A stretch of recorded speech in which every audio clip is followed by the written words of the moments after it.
Hello दोस्तों, good evening. कैसे हैं आप लोग? आशा है कि आप लोग बहुत अच्छे होंगे। चलिए दोस्तों, आज बात करते हैं यूजीसी नेट एंड यूपीएससी अर्थात जो यूनियन पब्लिक सर्विस कमीशन है, इसके सिलेबस के ऊपर बात करेंगे और यूजीसी नेट के सिलेबस के ऊपर बात करेंगे।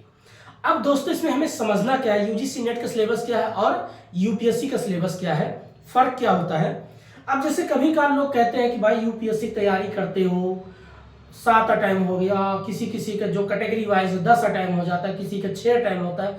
देखिए, हर एक व्यक्ति का अपना अपना एक सिचुएशन है। जिसके पास ऑलरेडी, जिसके घर में कोई नौकरी कर रहा होगा तो उसको गाइडेंस तो मिलता रहता है, और जिसके कोई एक मजदूर या किसान का बेटा होगा उसे कौन गाइडेंस करेगा भाई, कौन बताएगा। उसके लिए अगर प्रीलिम्स या मेंस क्वालिफाई करता है ना, तो उसके लिए बहुत बड़ी चीज होती है। और जिसके घर में ऑलरेडी लोग बैठे हैं, अधिकारी हैं, उनके लिए कोई बड़ी बात नहीं। उनका लड़का चाहे पीएचडी कर रहा हो, चाहे एमबीए कर रहा हो, चाहे कैट कर रहा हो, या मैट की तैयारी कर रहा हो, सीएस की तैयारी कर रहा हो, सीए की तैयारी, उसके लिए कोई टेंशन नहीं, क्योंकि उनका बैकअप जो है, बैकअप बोन जो तैयार है। और जिसके लिए ये सब नहीं, तो क्या सोचेगा भाई। उसके लिए प्राइवेट में तो जा नहीं सकता, उसके पास बहुत पैसा जाके बिजनेस करेगा, या उसके पास बैकअप इतना है नहीं कि जमीन का टुकड़ा जाके कोई खेती गृहस्थी अच्छा कर लेगा। तो उसके लिए एक ही ऑप्शन होता, पढ़ाई करना, या तो यूजीसी नेट के माध्यम से सरकारी नौकरी करेगा, या तो एसएससी या बैंक है या यूपीएससी या पीसीएस की तैयारी करके वो नौकरी लेगा। अब जिनका पेट भरा होता वो तो आजकल भारत में ज्ञान देने के लिए दुनिया भर के चैनल है, लेकिन उससे जाके पूछो जिसकी हालात ठीक नहीं है, जो बेचारा कई अटैम्प्ट दे चुका है, जो जिसकी लाइफ सेट नहीं हो पा रही, उससे जाके पूछो कि नहीं, एक अटैम्प्ट दो, 2 अटैम्प्ट दो, बस उसके बाद दूसरा कोई काम ढूंढो। क्यों ढूंढे भाई? वो भी जाके काम ढूंढना। जब मैं अपना एक्सपीरियंस बताता हूँ, दूसरे कहने, मैं भी कई बार, अभी 2017 की बात है, 2017 की बात है, मेरे पास कुछ नहीं, मैं कोई क्वालिफाई नहीं करता था, फेल होता रहता था, किसी के पास जाता था, भाई पढ़ाने को बोल दो ट्यूशन, भाई साहब पहले डिग्री दिखाओ, मैंने कहा एमकॉम है मेरे पास, आगे कुछ नहीं। क्या किया मैंने, कहा यूपीएससी थोड़ा बहुत तैयारी किया, बोले इससे नहीं चलता है, नेट है, मैं कहा नेट भी नहीं है, मैं कुछ भी नहीं भाई, झूठ क्या, कुछ भी नहीं है। लेकिन एमकॉम करके आया था, सोचता था चलो जीने खाने के लिए, मना कर देते थे, भगा देते थे लोग। ऐसे ऐसे ऐसे लोग दुनिया में है। अब वही जिस दिन आप बन जाओगे, आपके पीछे लग जाते हैं। ये सब ठीक आदत नहीं है। मैं गरीब और मजदूर के बच्चों की बात करता हूँ, जो सपने लेकर के, चाहे किसी कस्बे में हो, चाहे किसी बड़े शहर में हो, मैं उनके लिए वीडियो बनाऊंगा। मैं आने वाले समय में मैं पूरा ऑप्शनल यूपीएससी का आज ही समझाना शुरू करता हूँ। पहले यूपीएससी का ऑप्शनल जो कॉमर्स एंड अकाउंटेंसी, उनके लिए बताऊंगा कैसे पढ़ाई करना। एक ही पहले यूपीएससी, देन उसके बाद यूजीसी नेट के बारे में बात करते हैं। इधर लिखते हैं पहले यूपीएससी। यूपीएससी जो लोग कहते हैं तैयारी, सब तैयारी करो। आपको देखिए भाई, जिनका मीडियम हिंदी है, जिनका इंग्लिश है, तो दिक्कतें उनके लिए भी होती है। अब लोग कभी कभी यहाँ पर लिखते पहले यूजीसी नेट, ठीक है। अब इसमें फर्क क्या है, देखिए दोनों एक क्लास की नौकरी है, नौकरी नहीं सर्विस है, ए भी और ए भी। इससे क्या होता है दोस्तों, आप एक देश का प्रोफेसर बनते हैं, अच्छे वक्ता बनते हैं। ये आपको पूरा जीवन में अलग ही तरीके की एक आपकी पर्सनालिटी डेवलप करती है। ये आपकी पर्सनालिटी, अगर आप रिटायरमेंट भी हो जाएंगे 60 के बाद, तभी आपकी पर्सनालिटी वही रहती है। यहां पर जब आप रिटायरमेंट हो जाएंगे, आपकी पर्सनालिटी कुछ नहीं रहती, पहले बता देते हैं। लेकिन हाँ, आपने जो जीवन में अनुभव किया है, जो गवर्नमेंट सिस्टम में सीखा है, काफी चीजें आपको पब्लिक में बोलना भी मना कर दिया जाता है, क्योंकि आप गवर्नमेंट के एम्प्लॉय या एम्प्लॉयर हो जो भी है रहते हैं, तो आपको बाहर बातें खोलना नहीं है। अब पहले बात करते हैं यूपीएससी सिलेबस, तो उसके बाद करते हैं यूजीसी नेट का सिलेबस। यूपीएससी में टोटल पहले होता है जो आपका पीटी बोलते हैं, प्रारंभिक परीक्षा।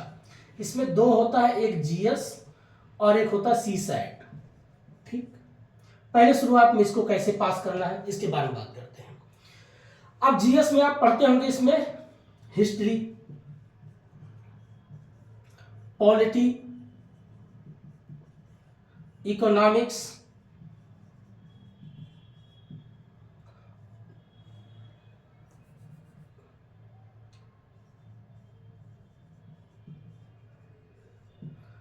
हिस्ट्री हो गया, पॉलिटी हो गया, इकोनॉमिक्स प्लस जियोग्राफी,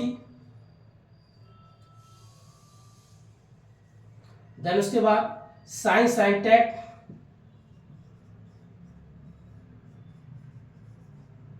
नेक्स्ट उसके बाद एनवायरमेंट,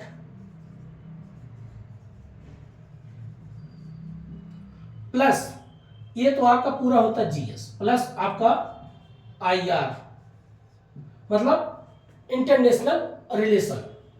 देन इस सभी को जोड़ करके तब एक आपका नीचे आता है current affairs. Current affairs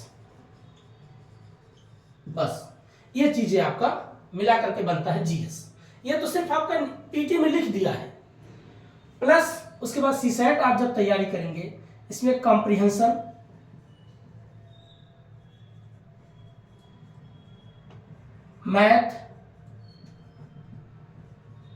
math में एलए मैथमेटिक्स होता था पहले प्रारंभिक गणित, लेकिन अब मैथ ही पढ़ता है, सब वही रहता है। तो आपका नेक्स्ट उसके बाद रीजनिंग,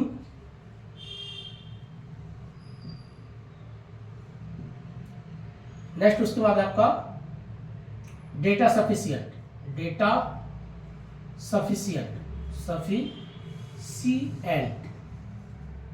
बस ये मिला करके आपका सीसैट बनता है। सिविल सर्विस एप्टीट्यूड टेस्ट बोलते हैं इसको, जनरल स्टडी, ये सब ये पूरा आपका होता है पीटी में आपका जीएस में 100 क्वेश्चन होते हैं, सीसैट में आपका 80 क्वेश्चन होते हैं। ठीक है, इसमें आपको कम से कम 27 क्वेश्चन जब तक सही नहीं होगा तब तक आपका पेपर चेक नहीं होता है। इसलिए पहले आपको 27 क्वेश्चन, ये नहीं 27 मतलब 80 में से सिर्फ करेक्ट 27 होना चाहिए, बाकी गलत अगर आप कर दोगे तो माइनस हो जाएगा, कट जाएगा। माइनस इसका 1/3 है, 1/3। ठीक है, तो आपको क्या करना है, 80 में से जो क्वेश्चन आपको बनता है वही बनाइएगा। 27 क्वेश्चन मतलब करेक्ट अगर है ठीक ठाक अच्छे से, तो आप ये जब क्वालिफाई करोगे तब आपका जीएस का पेपर चेक किया जाता है। और जब जीएस का पेपर चेक होगा तो इसमें कट ऑफ बनता है, जनरल का अलग है, ओबीसी का अलग है, एससी का अलग है, एसटी का अलग है, इस तरीके से। अब इनका मान लीजिए 120 चला गया, इनका चला गया 110, इनका चला गया मान लीजिए 80 है, तो इनका चला गया 100, ऐसे रहता है। आईएसटी का पता चला 90, इस तरीके से आपका बनता है।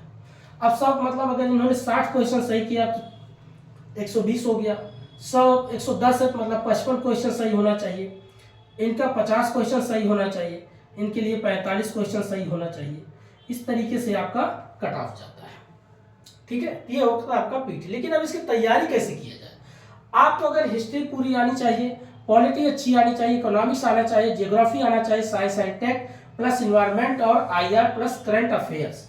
करंट अफेयर्स क्या होते हैं? जैसे आप सुनते होंगे बजट। अब बजट जो होता है, बजट हो गया, सर्वे हो गया, ये सारी चीजें प्लस करंट इश्यू बनता है दोस्तों। जैसे पॉलिटी है तो पॉलिटी में आपका लेजिस्लेटिव, एग्जीक्यूटिव, जुडिशरी, इनमें क्या चेंज हो रहा है, कार्यपालिका, विधायिका, न्यायपालिका में। अगर मान लीजिए कार्यपालिका में क्या ऐसा कौन मंत्री या विधायिका में कौन सा बिल पास हुआ, राष्ट्रपति साइन किए कि नहीं किए, ये सारी चीजें करंट चीजें होती है। जुडिशरी ने क्या पॉलिसी बनाया, कौन सा कानून इंप्लीमेंट किया, किस कानून को चेंज करने का प्रयास किया जाए, ये सब पॉलिटी की बात है। Legislative, executive, judiciary and Panchayati system, village system जिसको बोलते हैं, बलवंत मेहता क्या, अशोक मेहता क्या, सिंघवी कमेटी, ये सारी पॉइंट आपको पॉलिटी में पढ़ना पड़ता है। अब उसको करंट से देखना पड़ेगा, कितने इसमें टोटल पार्ट है, कितने इसमें शेड्यूल है, शेड्यूल मतलब अनुसूचियां कितने हैं।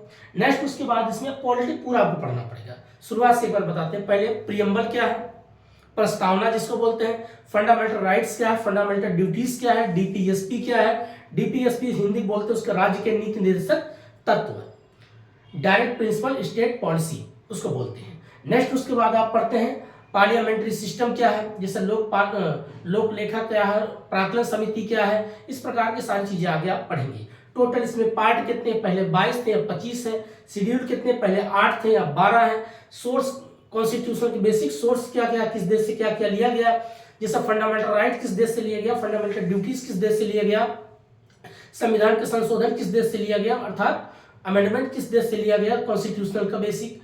उसके बाद आपका इमरजेंसी कॉन्सेप्ट कहाँ से लिया गया, ये सभी पॉइंट आपको सोर्स ऑफ कॉन्स्टिट्यूशनल होगा। संविधान को बनने में कितना दिन कितने साल लगे ये भी याद रखना, कौन कौन उसके कौन से मेंबर थे, कौन ड्राफ्टिंग कमेटी के कौन चेयरमैन थे, कौन सलाहकार की, सब हर एक पॉइंट आपको उंगलियों पे याद रहना चाहिए। ये तो आपका पूरा होता है ट्रेडिशनल बेस। जब आप पूरा लक्ष्मीकांत पढ़ते होंगे, ये सब पॉलिटी आपका लक्ष्मीकांत और एक डीडी बसु, बहुत से आजकल राइटर हैं, किसी का भी आप पढ़ सकते हो। लेकिन करंट कैसे पढ़ना है, करंट में आपको दो चीजें याद रखना है, इवेंट क्या है और इश्यूज क्या है। इवेंट मतलब जो घटनाएं रोज घटती हैं। जैसे अभी आपने सुना होगा दिल्ली पे कुंभ का मेला हुआ, वहां भगदड़ मच गया। आपको नई दिल्ली रेलवे स्टेशन पे भगदड़ मच गया। अब लोग यहाँ पर मरते, इसके पीछे क्या रीजन है? तो आप देखिए, जब रेलवे स्टेशन बनाया गया था, पुराना कॉन्सेप्ट देखेंगे, तब जनसंख्या इतनी भी नहीं थी, तो लोगों को लगता है चलो 10,000 की भीड़ हो गया तो एडजस्ट कर लेंगे। आज पता चला लाखों का भीड़ होता है, उस हिसाब से स्टेशन छोटा पड़ता है, इसलिए भगदड़ मचती है। अब ट्रेनें हमारे पास कम होती जा रही, जनसंख्या ज्यादा बढ़ रही, उस हिसाब से गवर्नमेंट उस चीज को प्रोवाइड नहीं कर पाती है। तो हर एक पहलू को आपको समझना है, कल आप इसी पार्ट आप बनने चाहिए, तो आपको इस लेवल तक सोचना शुरू करना। तो घटनाएं इवेंट रोज घटती है। पता चला कुंभ के मेले में घटना घट गया, दिल्ली के रेलवे स्टेशन पे घट गया। यही घटनाएं जब लगातार घटती हैं तो इश्यूज बन जाता है, और यही इश्यूज आपके मेंस के लिए क्वेश्चन तैयार होता है। ठीक है दोस्तों, तो आपको पॉलिटी पढ़ने का मतलब ये नहीं रट्टा मारना है, उसको एनालिट। देखिए पढ़ाई क्या होता है, आप जैसे मान लीजिए मेरा वीडियो देखते हैं, तो मैं यहाँ पर बना दिया, आपने वीडियो देख लिया, तो आपको बेसिक चीजें पता मिल जाता है। पढ़ने के बाद आप खुद बैठ के एनालिसिस करिए, पैसिव में तैयारी मत करिए। पैसिव में सीख सकते हैं, लेकिन जितना हो सके आपको एक्टिव लर्निंग प्रोसेस में होना चाहिए। एक्टिव लर्निंग प्रोसेस मीन्स हर एक पॉइंट को एनालिटिकल करो, एनालिसिस करो, अप्लाई करो, क्रिटिसाइज करो। जब इस लेवल तक आपकी सोच अच्छी होती है, तब आपके लिए यूपीएससी बेटर हो जाती है।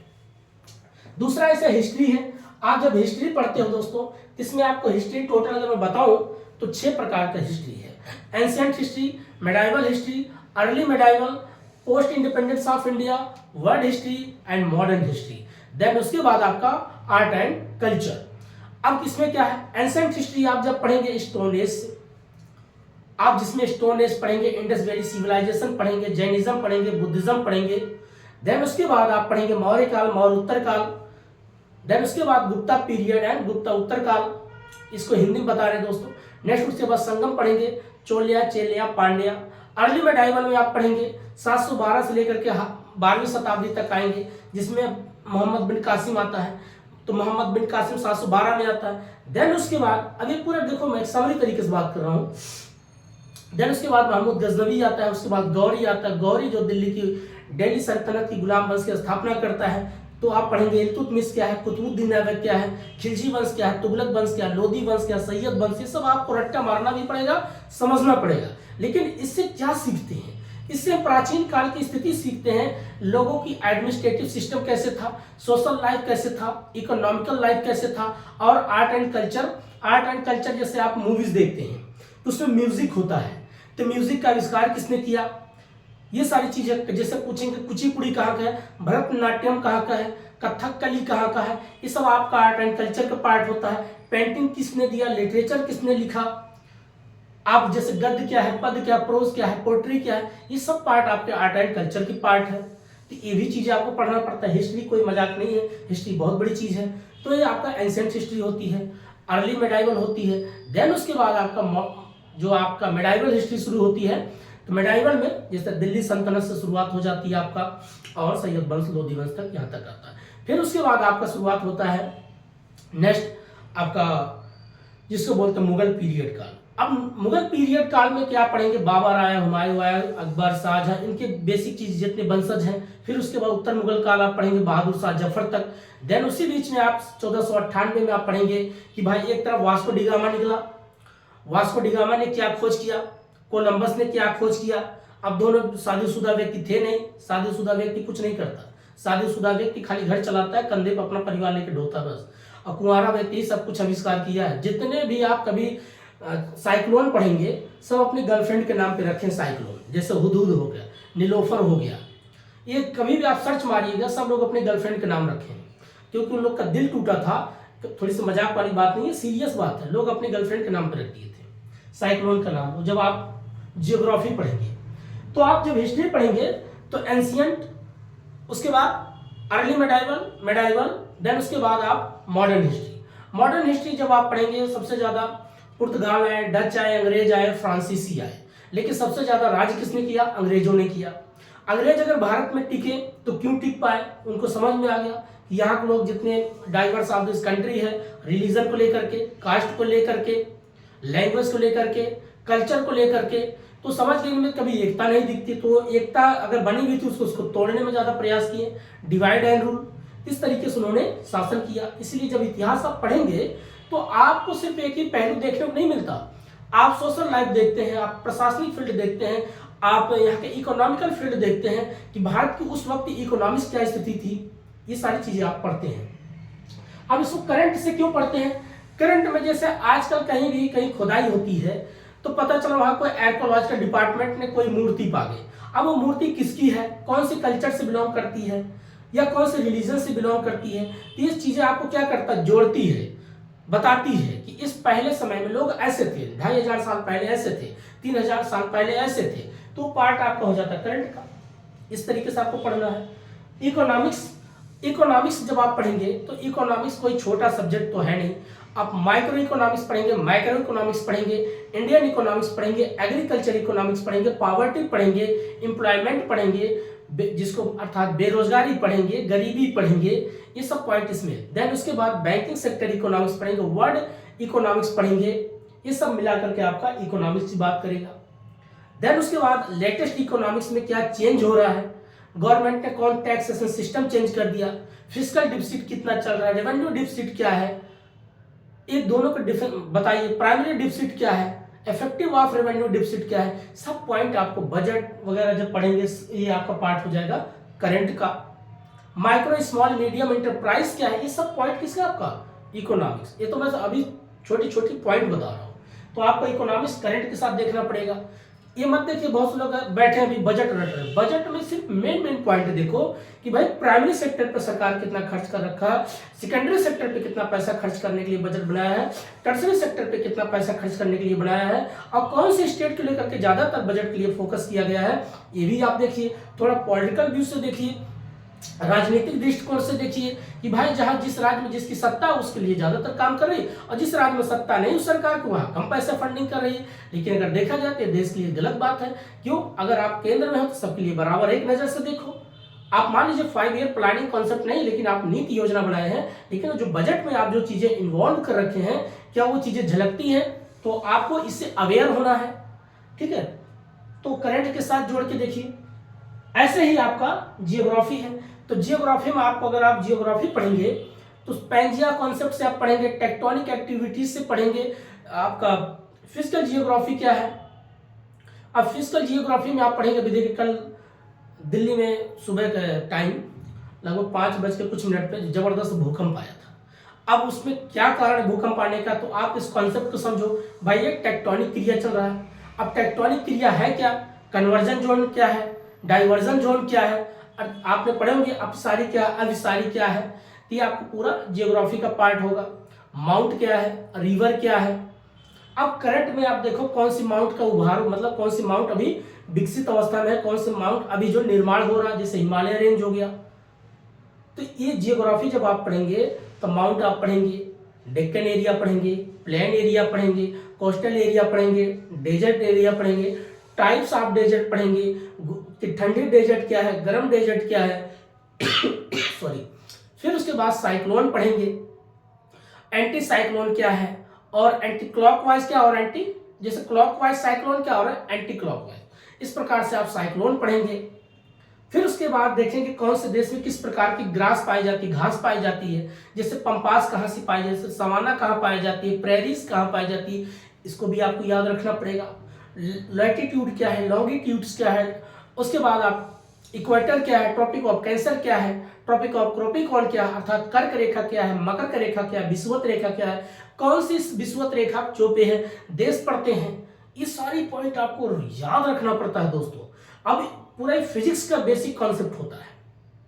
ओशिनोजियोग्राफी आप जब पढ़ेंगे तो टाइप्स ऑफ कितने प्रकार के सागर है, महासागर क्या है, कच्छ क्या है, बे क्या है, खाड़ियां कितने प्रकार की होती हैं, खारे पानी कहाँ बनता है, मीठे जल में कौन सा चीज निर्मित होता है, बैरियर ऑफ रीफ पढ़ेंगे, कोरल रीफ पढ़ेंगे, सब कुछ चीजें आपको जियोग्राफी का पार्ट होता है। तो वर्ल्ड जियोग्राफी पूरी दुनिया पढ़ेंगे, 7 कॉन्टिनेंटल पढ़ेंगे, और जब इंडियन जियोग्राफी पढ़ेंगे तो आपको सिर्फ इंडिया के बारे में देखना है। भारत कितने उत्तरी से अक्षांश से लेकर कितने दक्षिणी तक है, कितने पश्चिम से लेकर पूर्व तक फैला हुआ है, ये भी पहले शुरुआत करेंगे।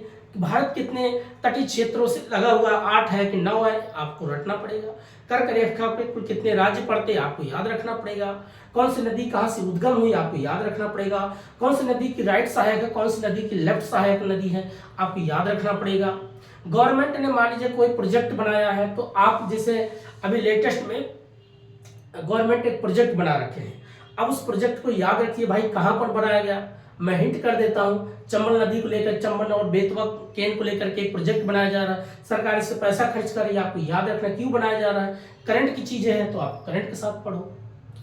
ठीक है दोस्तों, साइंस एंड टेक क्या है भाई, आज की दुनिया विज्ञान पे ही टिकी है। अगर साइंस एंड टेक नहीं होती तो ये वीडियो कैमरा नहीं होता, ये मोबाइल के माध्यम से हम पढ़ाता नहीं, या वीडियो नहीं बना पाते, या आप लोग तक ये कैसे प्रोवाइड कर पाते। तो साइंस एंड टेक के बारे में पढ़ना है। अब साइंस एंड टेक जब आप पढ़ेंगे, पहले शुरुआत में क्या होगा, साइंस।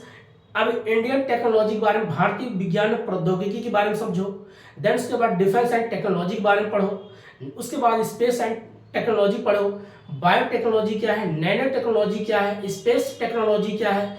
ये सभी पॉइंट किसके हैं, आपके साइंस एंड टेक के। इंफॉर्मेशन एंड कम्युनिकेशन टेक्नोलॉजी क्या है, इसके बारे में आपको याद रखना पड़ेगा। देन एनवायरनमेंट क्या है। अब इसको करंट से जोड़ना है कि कौन सा कंप्यूटर, जैसे आप देखते हो कौन सा नया सॉफ्टवेयर आया है, कितने रैम, कितने जीबी, ये सब चीजें आपको याद होता है।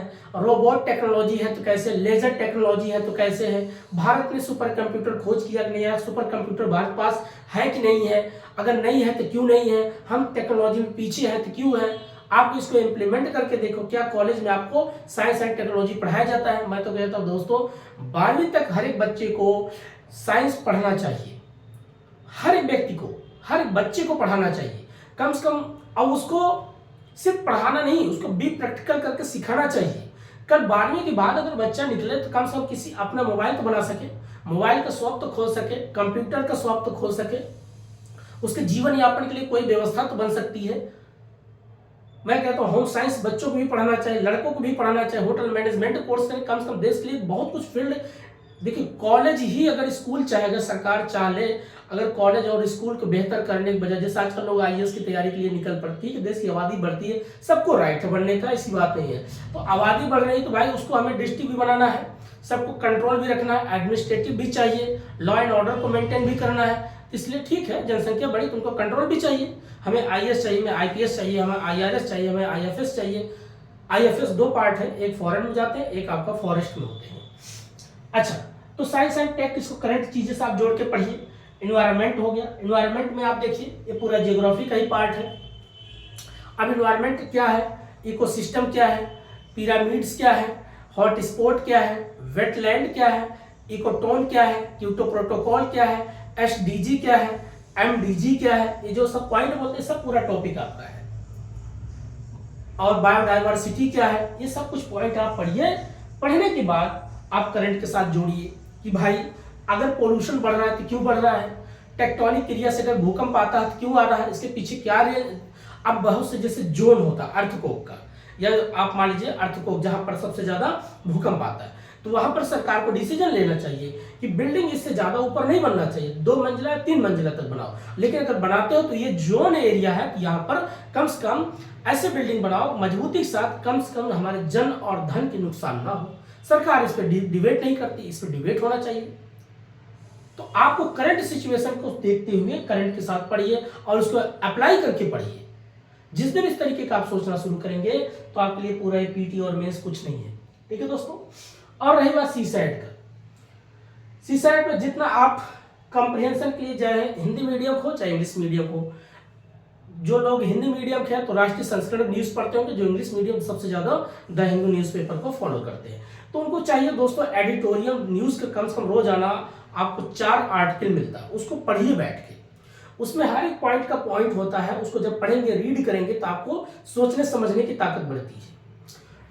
मैथ है, मैथ जितना प्रैक्टिस करोगे, मैथ में सिर्फ 10 चैप्टर बढ़िया से कर लो। जैसे सिंपल इंटरेस्ट क्या है, कंपाउंड इंटरेस्ट क्या है, वर्क एंड टाइम क्या है, परसेंटेज क्या, प्रॉफिट एंड लॉस क्या है, नंबर सीरीज क्या है, इतना अगर आपने कर लिया, अब उसके बाद बोर्ड क्या है, एवरेज क्या है, तो ये जितना आप कर लोगे, बस ये बेसिक चीज आपको चेक करना चाहिए। आपको जोड़ घटाव गुणा भाग परसेंटेज अच्छे से आना चाहिए। रीजनिंग क्या है, यहां पर रीजनिंग आप जब पढ़ेंगे तो इसमें आपका कोडिंग क्या है, डिकोडिंग क्या है, सिलोजिज्म क्या है, पजल सिस्टम क्या है, ब्लड रिलेशन क्या है, डायरेक्शन क्या है, ये सारे पॉइंट आपको रीजनिंग में मिलता है। डेटा सफिशिएंट, आप देखिए डेटा सफिशिएंट क्या करता है, एक प्रकार से परसेंटेज में पूछ सकता है, एवरेज में पूछ सकता है, सब्सट्रैक्शन पूछ सकता है, इस तरीके से आपको डेटा सफिशिएंट पूछता है। सर्कल दे देगा या आपका डायग्राम दे देगा, टेबल बना के दे देगा, उसमें आपको क्वेश्चन पूछता है। तो ये बेसिक चीज मैंने जो बात किया ये पीटी का। लेकिन अब पीटी में कैसे आपको पढ़ना है, पीटी का उठाइए कम से कम, अगर जिनके पास 2013 से लेकर के, ज्यादा पीछे मत जाइए, पहले का पैटर्न चेंज हो गया, 2013 से इसको, अरे दोस्तों 2013 से लेकर के और 2024 तक जितना पेपर हुआ है, ठीक है, जीएस और सी सेट, आप इसको एक बार सिर्फ एनालिसिस करिए। अब जिनकी तैयारी हुई है उनकी बात करते हैं, जो 2 साल से पढ़ रहे हैं, और जो अभी नए हैं वो भी कर सकते हैं। ऐसे एक आइडिया तो लगे कि वास्तव जो आपको क्लास में पढ़ाया जाता है, क्या वो चीजें आपने सीखा, वो चीजें सीखने के बाद क्या आपने इस क्वेश्चन का एनालिसिस कर सकते हैं। यहां से क्या होगा, आपको एक आइडिया लगेगा कि आपकी पढ़ाई चाहे सेल्फ स्टडी हो रही हो या चाहे पैसिव व्यू में हो रही हो, या आप चाहे एक्टिव व्यू में पढ़ रहे हो। पैसिव मतलब किसी कोचिंग से जुड़े हो या घर पे मोबाइल पे लैपटॉप पे जो भी है, तो पढ़ने के बाद उस क्वेश्चन के बाद एनालिसिस करिए। कम से कम मैं कहता हूं दोस्तों, अगर आप 20 बार प्रैक्टिस कर लेते हो तो आपके दिमाग में छप जाता है, और जब वही क्वेश्चन क्या होता है कि आपको आइडिया लग जाता है, बेस तैयार हो जाता है। अब इसको बार बार इसको रीड करिए, और करंट में सिर्फ एक न्यूज़पेपर पढ़िए। बहुत से लोग होता है प्रतियोगिता दर्पण भी लाएंगे, क्रॉनिकल भी लाएंगे, योजना भी लाएंगे, कुरुक्षेत्र भी लाएंगे, न जाने कितना चीजें लाके घर में सजा के बैठे होते हैं। उससे कुछ नहीं होता दोस्तों। एक न्यूज़पेपर फॉलो करिए, उसको पढ़िए बस। हाँ, आपका जिनका हिंदी मीडियम है, एक पेपर होता, अभी आगे बताते हैं, मेंस में क्वालिफाई पेपर होता 300 मार्क का। अगर थोड़ी कम से कम भाई आप डीएम बनना चाह रहे हैं, आप सिविल सर्वेंट बनना चाहते हैं, तो आपको अंग्रेजी तो आना चाहिए। अच्छा, ये पूरा पैटर्न हो गया आपका पीटी का। पीटी क्या करेंगे, अगर ये पूरा आपको तैयार है, ये भी अच्छे से तैयार है, तो आपको 20 बार खाली प्रैक्टिस करो। क्वेश्चन को, एक क्वेश्चन उठाओ, उस क्वेश्चन बैठ के सोचो कि पूछ क्या रहा है। अगर कोई भी टॉपिक पूछ रहा है तो क्यों पूछ रहा है इसको, इसके पीछे रीजन क्या है, वो क्या चेक करना, वो आपका पूरा स्क्रीनिंग टेस्ट लेना चाह रहा है। आपको इसको पता है कि नहीं है, सिलेबस इसको याद है कि नहीं है, तो आपको पहले शुरुआत यहां से आप जब कर दोगे और सब कुछ जब आप पढ़ लेते हो दोस्तों, यही चीज आपका बनता है मेंस। अब मेंस में क्या होता है, जब आप मेंस में आते हो, अभी यूजीसी नेट का नहीं बताया दोस्तों, पहले यूपीएससी पूरा समझा देता हूं। मेंस जब आएंगे तो यहां आपका 9 पेपर आपके क्या होते हैं, एग्जाम देना पड़ता है, जिसमें से आपका 7 पेपर, आपसे जो 7 पेपर होते हैं, ये आपके नंबर बनते हैं, प्लस आपका पर्सनालिटी टेस्ट। जो पर्सनालिटी टेस्ट होता है ये आपका 275 नंबर का होता है। ये सब मिला करके बनेगा 7। अब 7 पेपर कौन, 2 पेपर इसमें जो होता है, इसमें 9th में से अगर 2 करेंगे माइनस, तो ये होता है आपका क्वालिफाई पेपर, एक आपका हिंदी और एक आपका इंग्लिश। ये आपका 300 मार्क होता है, ठीक है। अगर इसमें आप फेल हो गए तो आपका मेंस कॉपी चेक नहीं किया जाता, ये भी याद रखिएगा। बहुत से बच्चे इंग्लिश के लिए तैयारी करते रहते हैं, यहाँ पर आपको ग्रामर आना चाहिए, जैसे टेंस अच्छे से आना चाहिए, नरेशन अच्छे से आना चाहिए, उसके बाद आपको एसे लिखना आना चाहिए, एप्लीकेशन लिखने आना चाहिए, सेंटेक्स आना चाहिए।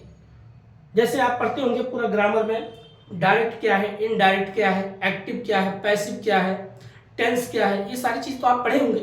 तो ये बेसिक चीज आता है, हिंदी से उसको इंग्लिश में ट्रांसलेट करना और इंग्लिश से उसको हिंदी में ट्रांसलेट करना, ये भी आना चाहिए।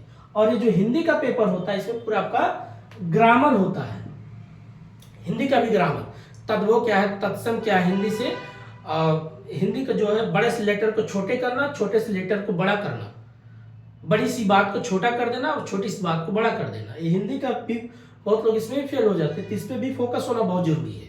हिंदी का ग्रामर प्लस इंग्लिश का ग्रामर आना बहुत जरूरी है। इसमें तत्सम क्या है, तद्भव क्या है, सोठा क्या है, छंद क्या है, दोहा क्या है, अलंकार क्या है। जैसे अलंकार आप पढ़ते होंगे, उपमा क्या है, उत्प्रेक्षा क्या है, शब्दालंकार क्या है, अर्थालंकार क्या है, ये सभी पॉइंट आपको पढ़ना पड़ता है। बड़ी सी बात को छोटी करना, जैसे आप पढ़ते हो मुहावरा प्रसंग, पहले मुहावरा प्रसंग फिर उसकी व्याख्या, सोचिए ये सारी चीजें आपको याद होना चाहिए। और जब ये आप क्वालिफाई करोगे तब जाकर के आपके जो 7 पेपर है ये चेक किया जाएगा। और ये 7 पेपर जो होते हैं आप कितने कितने नंबर के, 250 number, 250 number, 250 number, 250 number plus 250 ये बनते हैं। 7 में से 5 आपका जो पेपर होता है, एक आपका ऐसे होगा प्लस आपका GS1, GS2, GS3, GS4, और उसके बाद आपका 2 पेपर होते हैं आपका जो ऑप्शनल का। अब वही बात करते हैं आपका ऑप्शनल का।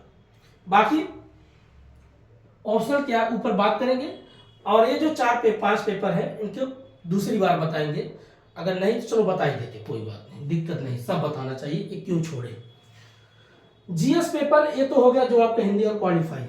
उसके बाद शुरुआत होता है आपका एसए पेपर 250 नंबर का। एसए में क्या पूछता है दोस्तों, कभी 15, कभी 8 क्वेश्चन, कभी अलग अलग 16 क्वेश्चन बनता है, ए और बी। उसमें क्या पूछता है, एसए क्या होता है, एसए एक प्रकार से आपको फिलोसफर तरीके से चीजें पूछता है। फिलोसफर का मतलब क्या होता है, बड़ी सी बात को छोटी में पूछना और छोटी सी बात को बड़ी बात बना देना।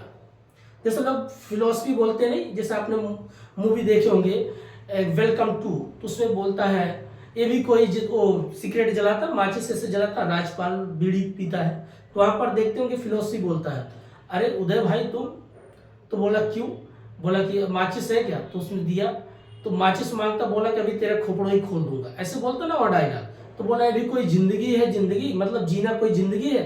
अब जिंदगी का मतलब क्या, उसके पीछे कई रहस्य छुपा है। क्या छुपा है, वो अपने जीवन में दुखी है, मर के भी वो जिंदा, मतलब या मरने के बाद भी उसको मुक्ति नहीं मिल पा रहा। मतलब ये क्या कहना चाह रहा था कि जब तक आप किसी बात को गहराई से नहीं समझेंगे तो आप इससे कभी नहीं लिख पाएंगे। गहराई का मतलब है, जैसे पूछ ले कोई बात है, आप कैसे बना, ये कभी जो क्वेश्चन पूछा गया कि मानव का जन्म तो हुआ है, ऐसे ही मानव का जन्म तो हुआ है, किसी भी चीज का आविष्कार करता है, लेकिन वो जो चीज का आविष्कार करता है उसी का गुलाम हो जाता है।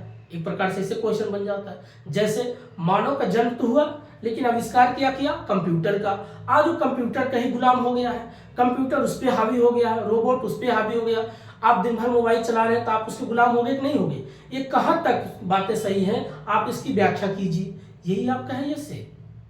तो आपको क्या होगा, जब बेसिक चीज पता होगा तभी आप इससे लिख सकते हो। पेन यूज किया जाता है, या तो आप ब्लैक पेन यूज करो या तो आप ब्लू पेन, एक ही पेन यूज किया जाता है। ये नहीं कि आप एक बार हेडिंग डालोगे तो फिर अलग से लिखोगे, जैसे आप कॉलेज में लिखते थे वैसा नहीं, एक ही पेन यूज करना बस। नीला तो नीले से लिखते जाओ बस, कोई दिक्कत नहीं, ब्लैक है ब्लैक, कोई बात नहीं, ब्लू एंड ब्लैक, ये चीज होता है। आगे जिनको जब पीटी पहले क्वालिफाई करो तब मेंस तक आओगे, मैं सब आपको गाइड करूंगा। यहां से आपका जो एसए होता है 250 नंबर का। दूसरा पेपर शुरू होता है आपका GS1, जिसमें आपका हिस्ट्री, अब यही सो जाएगा, हिस्ट्री, जियोग्राफी और सोशल इश्यूज, ये चीजें मिला करके आपके होते हैं। अब इसमें हिस्ट्री में क्या आपको लगेगा कि हिस्ट्री खाली दिया इसने, अब इसमें हिस्ट्री में आप 5 हिस्ट्री आपको याद हो, 6 हिस्ट्री। क्या भाई, वर्ल्ड हिस्ट्री में क्या ऐसा फेनोमेना हुआ, कौन सी ऐसी घटना घटी, जैसे मान लीजिए राइजनेशन हुआ, पुनर्जागरण हुआ। उसके बाद आप पुनर्जागरण से पढ़ेंगे इंडस्ट्रियल रिवॉल्यूशन हुआ, इंडस्ट्रियल रिवॉल्यूशन से क्या पूरी दुनिया पे इम्पैक्ट पड़ा, फर्स्ट वार सेकेंड वार का क्या इम्पैक्ट पड़ा, रूस की क्रांति हुआ तो क्या इम्पैक्ट पड़ा, चाइना की में क्रांति हुआ तो क्या इम्पैक्ट पड़ा, फ्रांस की क्रांति हुआ तो क्या इम्पैक्ट पड़ा, इटली का हुआ तो क्या इम्पैक्ट पड़ा, जर्मनी का हुआ तो क्या इम्पैक्ट पड़ा, कोल्ड वार कब से कब तक चला और अभी तक उसका क्या इम्पैक्ट दिखा, ये आपका वर्ल्ड हिस्ट्री की बात करेगा। दूसरा उसी में आपका जो एंशिएंट हमने अभी शुरुआत में बात किया, मेडाइवल हमने बात किया, तो आपको यहाँ से सिर्फ वो पूछना चाहेगा कि अगर प्राचीन काल में ऐसी चीजें थी तो क्या जो उनके लिए मॉडर्न चीजें क्या थी, आवाज के मॉडर्न चीजें क्या है, उससे कंपेयर करके तुलना करके बताइए। अब जैसे मेडाइवल में मान लीजिए पहले के राजा लोग बड़े शौकीन होते थे, पता चलो बाहर चले गए शिमला से, बोले भाई वहां से बर्फ की सिल्ली लेके आओ, वहां से बर्फ की सिल्ली आ रहा है, उसका शरबत बन रहा है, फिर उसके लोगों पी रहे हैं, अपना एंजॉय कर रहे हैं। वो लोग अपनी जिंदगी अलग तरीके से जीते थे। आवाज के लोगों घरों में फ्रीज आ गया, घर में ही बर्फ हम बना लेते जमा लेते हैं, तो मतलब साइंस का विकास हुआ। पहले में साइंस उतना नहीं था, लोग क्या करते नेचुरल चीज़ों का ज़्यादा प्रयोग करते थे। नदी की पानी बह रहे, उसको नदी के पानी को घुमा करके बड़ा सा सरोवर तालाब बना लिया, राजा साहब उस पर अपने घोड़े पे या घोड़ी पे या हाथी पे बैठ करके जाके स्नान कर रहे हैं। और आज के व्यक्ति पता चला छोटा सा टब ला करके अपने घर में ही इंजॉय कर रहा है। तो चीज़ें क्या है, मॉडर्न उनका लिए भी, उनके समय कल्चर उनका मॉडर्न था, आज के समय में आज का मॉडर्न है। बस ये चीज़ें आपको समझना है। उस वक्त कौन सा पेंटिंग था। फिर उसके बाद आप पढ़ेंगे आर्ट एंड कल्चर में नागर शैली क्या था, वेसर शैली क्या था, द्राविड़ शैली जो आपका टेम्पल का स्टाइल है। ये सारी चीज़ें आप किसका होगा, हिस्ट्री की बात करेगा, इसलिए उसमें लिखा होता है। और 18th सेंचुरी से लेकर के कौन कौन सी घटनाएं घटी। देन उसके बाद post independence of India. Post independence of India मतलब जब देश आज़ाद हुआ 1947 के बाद भारत ने क्या क्या डिसीजन लिया, इन्वेस्टमेंट मॉडल कब आया, 5 ईयर प्लानिंग कब आया, एग्रीकल्चर पे कितना फोकस किया गया, इंडस्ट्रियल सेक्टर पे कितना फोकस किया गया, लैंड रिफॉर्मिंग को लेकर के कितना सरकार सोची, ये सारी पॉइंट आपको याद रखना पड़ेगा। पोस्ट इंडिपेंडेंस ऑफ इंडिया की बात। उसके बाद भारत में 560 रियासतें थी, उनको एकीकरण किया गया। किसने किया, कौन सी 2 ऐसी रियासतें थी जो भारत में शामिल नहीं होना, वैसे तो 3 थी, लेकिन ज्यादातर देखा गया तो जम्मू कश्मीर की बात होती है और जूनागढ़ की बात होती है, और हैदराबाद तो चलो शामिल हो गया। तो आपको इनका बेसिक चीज पढ़ना पड़ेगा। तो आपको बहुत डीपली चीजें पता होना चाहिए। ये पोस्ट इंडिपेंडेंस ऑफ इंडिया की बात करेगा। देन उसके बाद आप पढ़ेंगे वर्ल्ड हिस्ट्री, वर्ल्ड की हमने बात कर लिया। नेक्स्ट उसके बाद आप पढ़ेंगे national movement of India. Bharat में जो भारतीय आंदोलन चला, किसानों का आंदोलन कब चला, कब से कब तक चला, गांधी जी का आंदोलन क्या था, चंपारण का आंदोलन कब चला, खेड़ा का आंदोलन कब चला, बारदोली का आंदोलन कब चला, नमक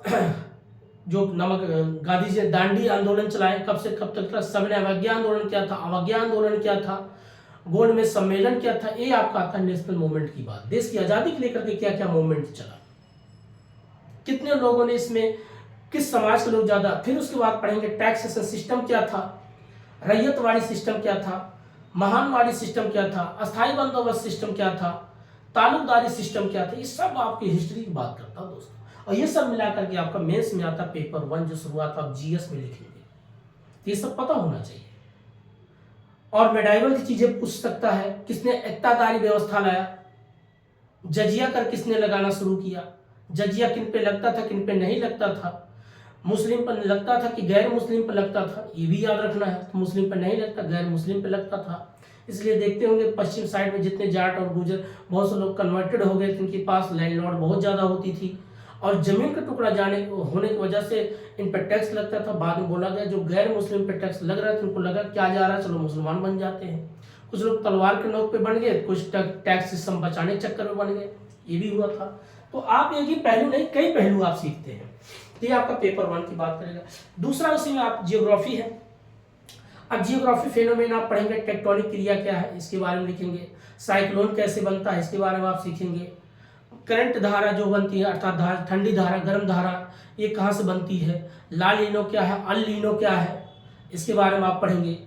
मानसून पढ़ेंगे, भारत में मानसून चक्रवाती वर्षा कौन है, पर्वतीय वर्षा कौन है, तो इसके बारे में आप पढ़ेंगे। मानसून किस प्रकार का आता है, मानसून कब आता है, मानसून कैसे बनता है, ये चीजें हैं। उसके बाद डेजर्ट पढ़ेंगे, डेजर्ट कैसे बना, भारत में अगर डेजर्ट है क्यों बना है, थार का मरुस्थल है क्यों बना है, सहारा का मरुस्थल है तो ऐसा क्यों बना, ब्राजील की जो आपको ब्राजील का जिसको बोलते हैं ब्राजील जो है साउथ अमेरिका है जिसको बोलते हैं पृथ्वी का हार्ट बोलते हैं। इसके बारे में सब कुछ पॉइंट आपको क्या करना है, जियोग्राफी को फिजिकल के साथ साथ फिजिकल जियोग्राफी को आपको एनवायरनमेंट के साथ जोड़ के पढ़ना पड़ेगा और करंट में ऐसी कौन सी घटना बनी उसके साथ पढ़ना पड़ेगा। देन उसके बाद आपका इसमें टॉपिक आता है सोशल इशूज।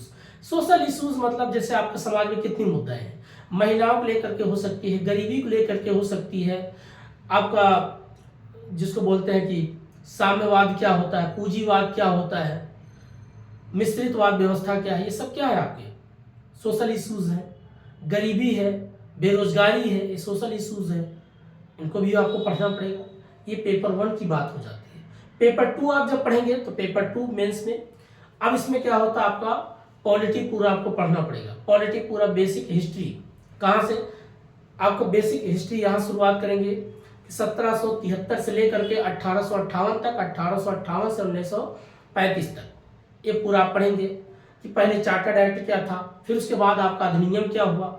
देन उसके बाद आप पढ़ेंगे फंडामेंटल राइट्स क्या है, फंडामेंटल ड्यूटीज क्या है, कौन से पार्ट में आएगा, भाग में कौन सा आएगा फंडामेंटल राइट और फंडामेंटल ड्यूटीज। सिटीजनशिप क्या है, जिससे बीच में आप सुने होंगे 2019 में चार्टर्ड जो आपका CAA बिल करके NRC बिल करके लाया गया था, क्यों लाया गया, इसके पीछे क्या रीजन है, रेजिडेंट कौन होगा, नॉन रेजिडेंट क्या होगा, ये सब पॉइंट आपको पढ़ना पड़ेगा। Then legislative, executive, judiciary. Then उसके बाद आपका इंटर स्टेट रिलेशन क्या है, राज्य के अंदर राज्य का क्या रिलेशन है, गुजरात से यूपी का क्या रिलेशन है, यूपी से बिहार का क्या रिलेशन है, या कर्नाटक से आपका केरल का कैसे रिश्ता है। कहीं ऐसा तो नहीं पता चला जल को लेकर के विवाद है, जैसे कई बार आप सुनेंगे कृष्णा कावेरी नदी को लेकर के जल विवाद होता रहता है, एक राज्य से दूसरे राज्य के बीच में कैसा रिश्ता है, ये भी चीजें आपको पढ़ना है। फेडरल सिस्टम क्या है, कन्फेडरल सिस्टम क्या है, यूनियन क्या है, भारत क्या यूनियन है या फेडरल है या कन्फेडरल क्या है, संघ क्या है या परिसंघ क्या है, या यूनियन भी संघ होता है। तो आपको पॉलिटी पूरा पढ़ना पड़ेगा, पंचायती सिस्टम पढ़ना पड़ेगा, विलेज सिस्टम। आज के न्यूज़ में भी आजकल आज के एडिटोरियम में न्यूज़ में भी आया था कि पंचायत सिस्टम को लेकर के आप देखा जा रहा है तो कैसे कमजोर होती जा रही है, सरकार इस पे पैसा कम दे पाती है। लेकिन आज भी अगर सरकार पैसा खर्च भी करती है, लोग यहाँ पर जो चुनाव लड़ते हैं बोलते चलो महिलाओं को भी इसमें सीटें अलॉटमेंट किया जाए, चुनाव लड़ सकते हैं, लेकिन महिलाओं को सिर्फ एक कठपुतली बनाया गया है साइन करने के लिए, बाकी तो उनका पुरुष चलाता है सिस्टम।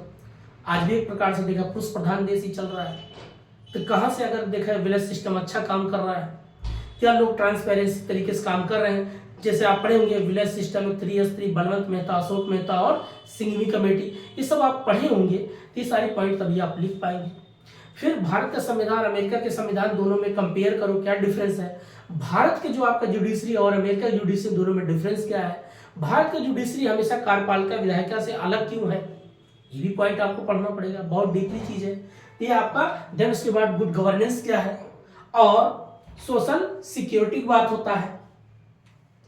अब सोशल सिक्योरिटी क्या होता है, सोशल जस्टिस की बात होता है, इसी में आपका आएगा। अब सोशल जस्टिस समाज में क्या एक अमीर एक गरीब के बीच में बराबर क्या इक्वालिटी की बात होती है, क्या फ्रीडम की बात होती है, क्या महिलाओं की बराबर की बात होती है, जितना महिलाओं का सैलरी क्या उतना पुरुषों की सैलरी है, दोनों की बराबर जेंडर गैप तो नहीं दिख रहा, जस्टिस हो रहा है कि नहीं हो रहा है, पॉवर्टी कम किया गया कि नहीं किया गया, अगर कम नहीं किया गया क्यों नहीं किया, ये न्याय सही किया गया कि नहीं किया गया, जो बेरोजगारों को रोजगार दिया गया कि नहीं दिया गया, ये सब आपका सोशल जस्टिस की बात करता है दोस्तों। नेक्स्ट उसके बाद आपका थर्ड पेपर होता है जिसमें आप बिजनेस बार बार यूजीसी नेट को बिजनेस इकोनॉमिक्स का जाता। उसके बाद आप पढ़ेंगे इकोनॉमिक्स आप अगर जब पढ़ेंगे तो आपको इकोनॉमिक्स में आपको देखा जाए तो टॉपिक क्या क्या याद होना चाहिए, एग्रीकल्चर इकोनॉमिक्स पूरा याद होना चाहिए। अब एग्रीकल्चर क्या है, टाइप्स ऑफ एग्रीकल्चर क्या है, इरिगेशन कैसे, सिंचाई कैसे किया, सीड है जो बीज तैयार किया जाता है कैसे लैब में तैयार किया जाता है, आजकल एग्रीकल्चर कितना डिजिटल किया गया है, ये सारी चीजें आपका एग्रीकल्चर पार्ट हो गया। देन उसके बाद एम्प्लॉयमेंट, बेरोजगारी के ऊपर बात करें, टाइप्स ऑफ बेरोजगारी क्या, बेरोजगारी कितने प्रकार की है।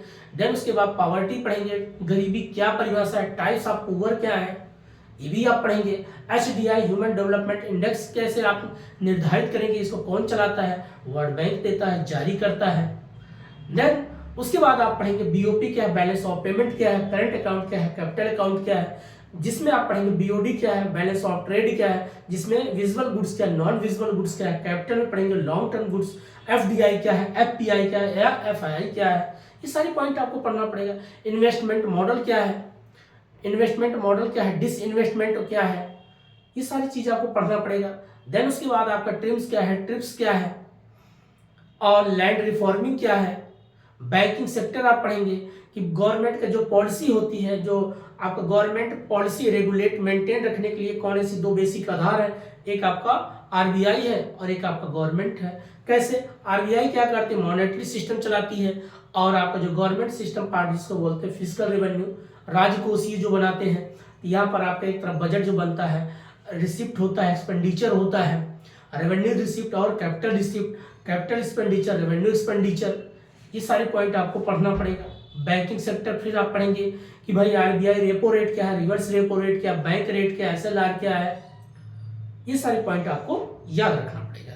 तो बैंकिंग सेक्टर पढ़ना, फिर वर्ल्ड इकोनॉमिक्स आप पढ़ेंगे कि डब्ल्यूटीओ कब बनाया गया, इसके पीछे क्या रीजन था, वर्ल्ड बैंक बनाया गया क्या रीजन था, आईएमएफ कब बनाया गया, एसडीआर क्या है, इसके बारे में पढ़ना आपको है। फिर नाफ्टा क्या है, साफ्टा क्या है, ट्रिम्स क्या है, एओए क्या है, एग्रीमेंट ऑफ एग्रीकल्चर क्या है, एग्रीकल्चर कितने जोन है, देखो घूम फिर सब कुछ आपका इकोनॉमिक्स की बात करेगा। और जब ये सब चीज हो जाता है दोस्तों पेपर थर्ड में, उसके बाद प्लस इसी में आपका पेपर थर्ड में और आता है आपका साइंस एंड टेक, ये वाला जो पूछता है साइंस एंड टेक में।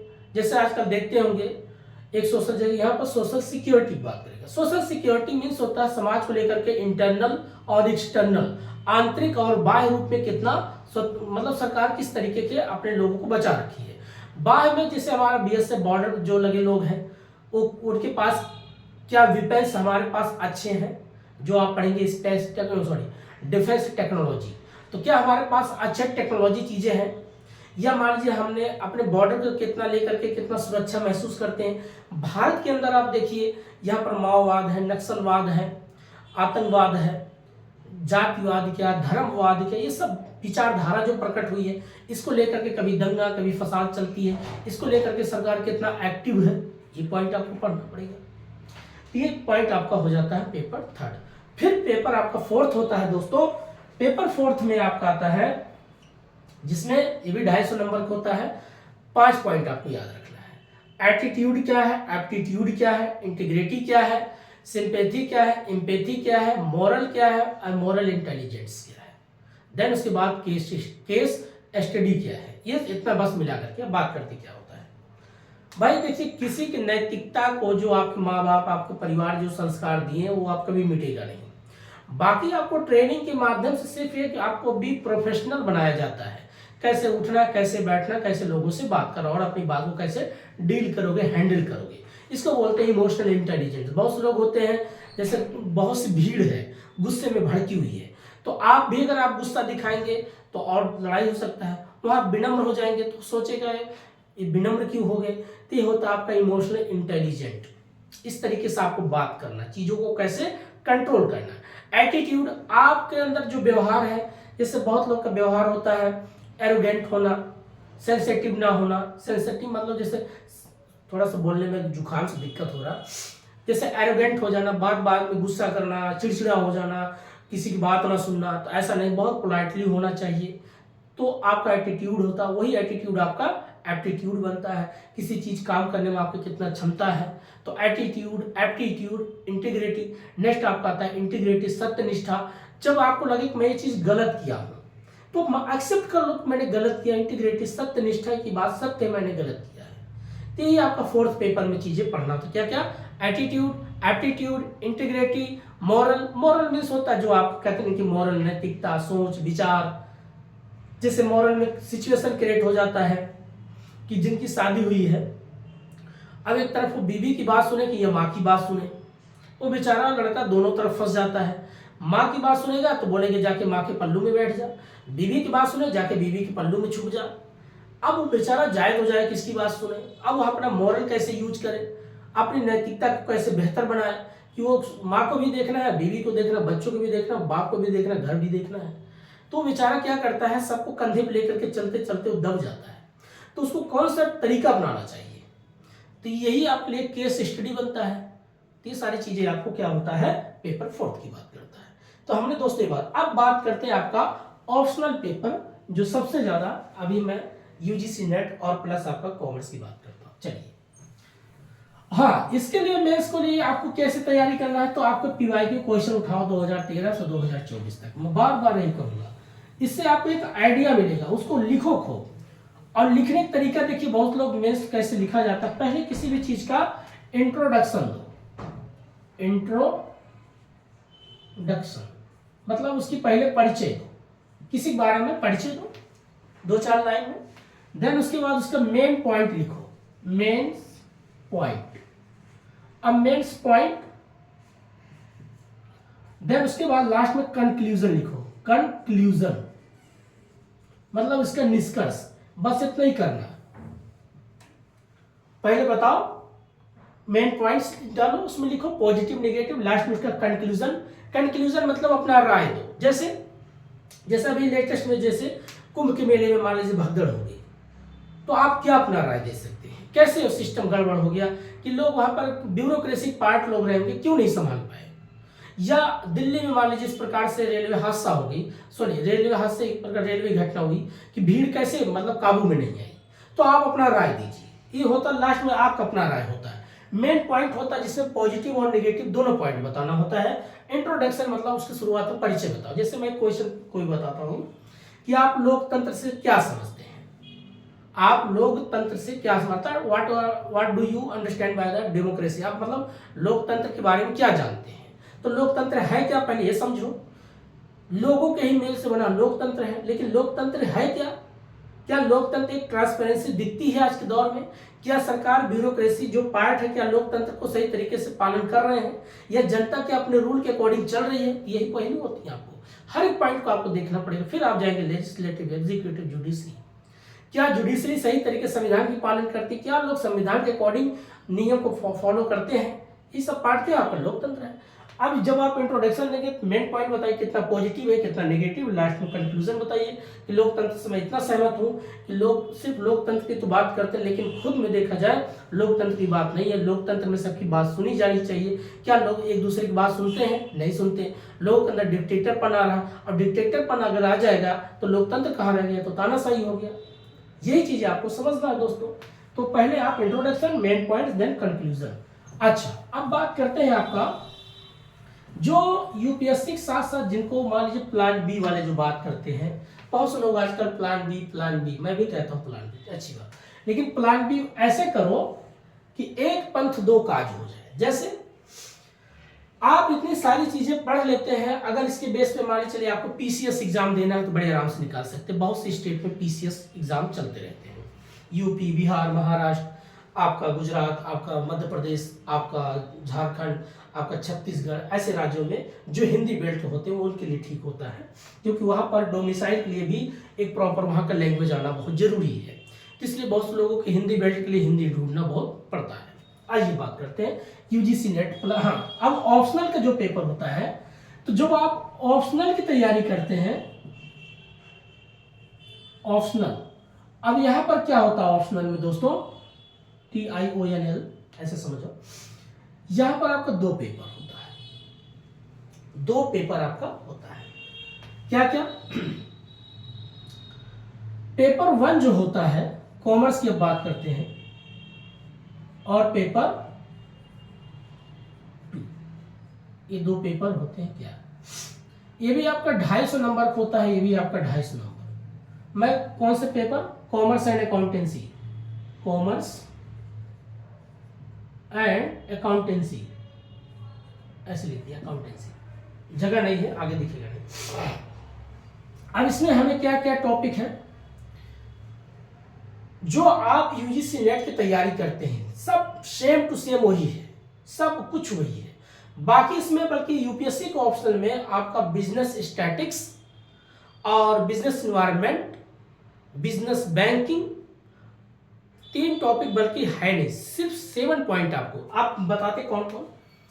पहले आपको आना चाहिए जो अकाउंटिंग होता है, 4 अकाउंटिंग, अगर आपने पढ़ा होगा, फाइनल अकाउंटिंग, फाइनल अकाउंटिंग, दूसरा यहां नीचे लिख फाइनल अकाउंटिंग, दूसरा corporate accounting, corporate accounting, next final accounting, corporate accounting, then management accounting, management accounting, FM कहीं नहीं बोलते, देन उसके बाद कॉस्ट अकाउंटिंग, ये हो गया। नेक्स्ट उसके बाद आपका फाइनेंशियल अकाउंटिंग, एक होता financial management, financial management accounting. अब ये सोचेंगे ये क्या है, मैनेजमेंट अकाउंटिंग था, लेकिन फाइनेंशियल से क्या जुड़ा है। जो आप पढ़ेंगे सोर्स ऑफ फाइनेंस क्या है, कैपिटल स्ट्रक्चर क्या है, कैपिटल बजटिंग क्या है, वर्किंग कैपिटल क्या है, कॉस्ट ऑफ कैपिटल क्या है, उसकी बात करता है।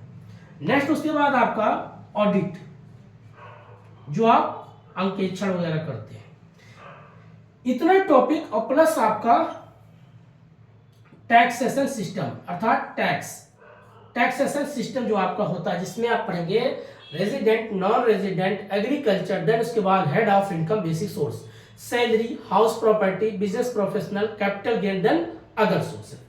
ये आपका इतना टॉपिक है जो आपका पेपर 1 की बात करता है। लेकिन इसमें सबसे ज्यादा आपका अगर देखा पेपर 1 में आपका न्यूमेरिकल है। आपको अच्छे से कैलकुलेशन वगैरह आना चाहिए, डिडक्शन याद होना चाहिए, कौन सा डिडक्शन कितना है, कुछ फार्मूला जब आप पढ़ेंगे, ratio analysis, cash flow, fund flow, तो आपको वहां पर काफी फार्मूला याद रखना चाहिए। ये पूरा न्यूमेरिकल है, ये हमने बात किया। दूसरा यहां पर आप जो पढ़ते हैं, एक होता है organisation of theory and organisation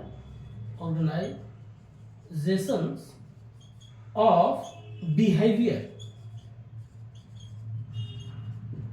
next उसके बाद human resource management plus industrial relation. ये पेपर आपका सेकेंड की बात है। तो इतना मिलाकर के पेपर 1 और पेपर सेकेंड, ठीक। अब रही बात, आप जो पढ़ते हैं यूजीसी नेट की तैयारी करते हैं, अब देखिए क्या है, सब पॉइंट आप पढ़ते हैं सब कुछ, बाकी आप यूजीसी नेट में ये टॉपिक नहीं दिया है आपका, कौन सा, इतना नहीं दिया है। वहां पर ये सब है, वहां पर आपको क्या क्या मिलेगा, बिजनेस बैंकिंग। अब बिजनेस बैंकिंग आप पढ़ेंगे, बिजनेस मार्केटिंग पढ़ेंगे, लीगल एस्पेक्ट पढ़ेंगे, इनकम टैक्स यहां पर दिया हुआ है। तो वहां पर टोटल आपको यूजीसी नेट में आपको 10 यूनिट पढ़ना होता है, और यहां पर आपको सिर्फ 4 अकाउंटिंग प्लस ऑडिट अगर और टैक्सेशन इतना कर लो, और organisation theory, organisation behaviour, human resource management plus industrial relation, ये आपका पूरा सिलेबस है ऑप्शनल पेपर का, ठीक है। तो ये जब आप कर लोगे, पढ़ लोगे, ये उनके लिए बोलता हूं दोस्तों जो यूजीसी नेट की तैयारी करते हैं, वो भी फॉर्म भर को पेपर दे सकते हैं। यहां से क्या होता है, आप तो ऑलरेडी पहले यूजीसी नेट में पढ़ते हैं, और यहां से जब वो चीजें आप करोगे तो कम से कम चीजें और बेहतर होती है। ये जो पूछने का इसका तरीका क्या होता है, देखिए भाई, कल आप इसका सिलेबस देखिए कितना साइंटिफिक सेट किया गया है, बताते पहले इसको समझा के तब इसको समझाते। जैसे ऑर्गेनाइजेशन थ्योरी क्या होता है, ऑर्गेनाइजेशन कोई एक संगठन है, एक संस्था है, जैसे यूपीएससी एक संस्था है, आप उसके पार्ट हो, उसके एक आप हिस्से हो। वहां पर जो भी अलग अलग रैंक के हिसाब से लोग कर्मचारी होते, कोई आईएएस है, कोई आईएफएस है, कोई आईआरएस है, कोई आईपीएस है, ठीक। अब मान लीजिए संगठन के पार्ट हैं, हिस्से हैं, अब उसमें उनकी अलग एक डिजाइन होती है, उनकी अपनी एक स्ट्रक्चर होती है, उनकी अपनी एक कल्चर होती है। फिर उसके बाद आप देखते होंगे वहां पर अलग अलग फिर बांटा गया होता, सोशल कैसे इश्यूज मुद्दे को लेकर के बात करें, पॉलिटिकल को लेकर के कैसे बात करेंगे, इकोनॉमिकल को लेकर के कैसे बात करेंगे, ये सारी पॉइंट आपका किसमें आता है, ऑर्गेनाइजेशन थ्योरी। उसका अलग अलग ढांचे को बेसिक समझना है। और ये बिहेवियर क्या होता है, जब उसी संस्था में लोग जो काम करते हैं, कभी कभी लोग जैसे एंजाइटी, डिप्रेशन, टेंशन में आ जाना कि मंत्री पता चला 2-4 गाली दे दिया, अब बिहेवियर उनका चेंज हो गया, निगेटिव होते जा रहे हैं, तो ये उनकी बिहेवियर की बात करेगा कि भाई वहां पर जैसे लोग एक चपरासी से लेकर के सीईओ तक की बात होता है, तो वैसे पियोन से लेकर के एक आईएएस, एक पता प्रधानमंत्री तक की बात होती है। तो वहां पर क्या होता है, उन लोग का बिहेवियर कैसे काम कर रहा है, सरकार के प्रति कैसा व्यवहार है, या सरकार के व्यवहार ब्यूरोक्रेसी के प्रति क्या है, ये आपका बिहेवियर की बात करता है मैनेजमेंट की। नेक्स्ट उसके बाद ह्यूमन रिसोर्स मैनेजमेंट। अब ह्यूमन रिसोर्स मैनेजमेंट, ह्यूमन मतलब जो मानव रिसोर्स है मैनेजमेंट, आप किसी भी फील्ड में जहां भी आप काम कर रहे हैं, या जो आप किसी प्राइवेट सेक्टर में चाहे गवर्नमेंट के पार्ट है, अब वहां लोगों का बिहेवियर समझना है, भाई रिक्रूटमेंट कैसे करना है, सिलेक्शन कैसे करना, जॉब एनालिसिस कैसे करना, स्किल कैसे डेवलपमेंट किया, नॉन स्किल पर्सन कैसे और स्किल बनाया जाए। तो जिसमें आप पढ़ेंगे 3 पॉइंट, एक एचआरपी, एचआरडी, आईआरएम। तो पहले हम बात करते हैं एचआरपी। एचआरपी मीन्स किसी चीज का प्लान करना, योजना बनाना, काम कैसे करना है। दूसरा, जब आप योजना बनाते हैं, किसी को भर्ती करते हैं, तो उनको आपको ट्रेंड करना है, तो पढ़ेंगे एचआरडी, ह्यूमन रिसोर्स डेवलपमेंट, उनको ट्रेनिंग देंगे, उनको स्किल बनाएंगे। और नेक्स्ट आप जो बात करता है इंडस्ट्रियल रिलेशन या इंडस्ट्रियल रिलेशन मैनेजमेंट, ये क्या कहता है कि भाई अगर एम्प्लॉयर के बीच में अच्छा रिलेशन तभी अच्छा होगा जब उसको टाइम पे आप वेजेस देंगे, 8 आवर अगर आप काम लेते हैं तो बहुत अच्छी बात है। अब पता चलो 8 आवर काम कर रहा, फिर उसको बोल तो नहीं आपको 12 घंटा काम करना, वो तो चिढ़ जाएगा। बाद में बोलेंगे भैया अगर आप 4 घंटा एक्स्ट्रा काम करवा रहे हैं तो ओवर टाइम का पैसा दो, तो आप बोलेंगे नहीं देंगे, तो बिहेवियर क्या होगा, खराब होगा। और बिहेवियर जब खराब होगा तो इंडस्ट्रियल रिलेशन क्या होगा, खराब हो जाएगा। और जब रिलेशन खराब होगा तो कंपनी का नाम डूबेगा, कंपनी का नाम डूबेगा तो उसका प्रोडक्शन रुकेगा, प्रोडक्शन रुकेगा, डिमांड रुकेगा, डिमांड रुकेगा, सप्लाई रुकेगा, तो लोग क्या करोगे, आप धीरे धीरे घाटे में चले जाओगे। और जब आप घाटे में चले जाओगे तो देश से ही बाहर हो जाओगे, तब तक दूसरा कोई आपको बीट करेगा, पछाड़ के वो आगे निकल जाएगा। तो इसलिए आपको लेबर को भी खुश करना, सरकार को भी खुश करना, टैक्स भी देना है। इतना ज्यादा अपने आप को ये मत दिखाए कि न ज्यादा राजा हरिश्चंद्र बनो, न ज्यादा आप जो भी है अंगुलीमाल डाकू बनो, तो दोनों के बीच में बैलेंस करके चलो। अच्छा, अब बात करते हैं जो फाइनल अकाउंटिंग है, पेपर 1 यहाँ। फाइनल अकाउंटिंग में आप पढ़ेंगे बुक कीपिंग क्या है, लेजर क्या है, ट्रेडिंग अकाउंट क्या है, प्रॉफिट एंड लॉस क्या है, बैलेंस शीट क्या है। देन उसके बाद एडजस्टमेंट क्या है, और हायर परचेजन सिस्टम क्या है, रॉयल्टी क्या है, और इंसॉल्वेंसी क्या है, जॉइंट वेंचर क्या है, कंसाइनर और कंसाइनी क्या है। ये सभी पॉइंट आपके मिलाकर बनते हैं फाइनल अकाउंटिंग। फिर फाइनल अकाउंटिंग में और पढ़ते हैं कि आप देखते हैं स्टैंडर्ड कॉस्ट अकाउंटिंग स्टैंडर्ड क्या है। अब अकाउंटिंग स्टैंडर्ड क्या है और कॉन्सेप्ट ऑफ अकाउंटिंग क्या है, ये भी चीजें आप पढ़ेंगे, जिसको एएस करके बोलते हैं।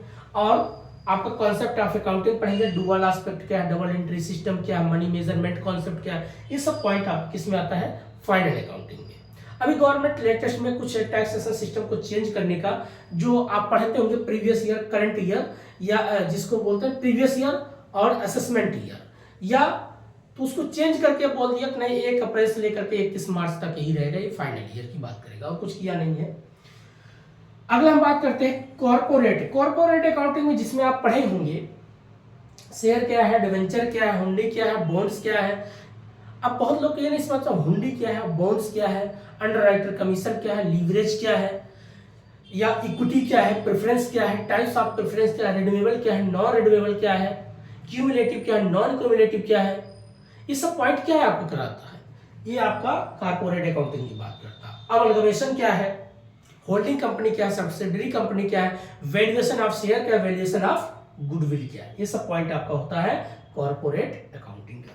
नेक्स्ट मैनेजमेंट अकाउंटिंग जब आप पढ़ेंगे तो मैनेजमेंट अकाउंटिंग में आपको आएगा कि भाई टाइप्स ऑफ बैलेंस शीट क्या है, कितने प्रकार की बैलेंस शीट बनती है, हॉरिजॉन्टल है कि वर्टिकल है, ट्रायल बैलेंस क्या है, कौन सा मेथड यूज किया जाता है, बैलेंसिंग मेथड है या मैथमेटिक्स मेथड है। नेक्स्ट उसके बाद अगला सीन आप पढ़ेंगे रेशियो एनालिसिस क्या है, कैश फ्लो क्या है, फंड फ्लो क्या है, बजटरी कंट्रोल सिस्टम क्या है, ब्रेक इवन पॉइंट क्या है, इस सब में स्टैंडर्ड कॉस्ट क्या है और एक्चुअल कॉस्ट क्या है, ये आपका मैनेजमेंट अकाउंटिंग बात करता है।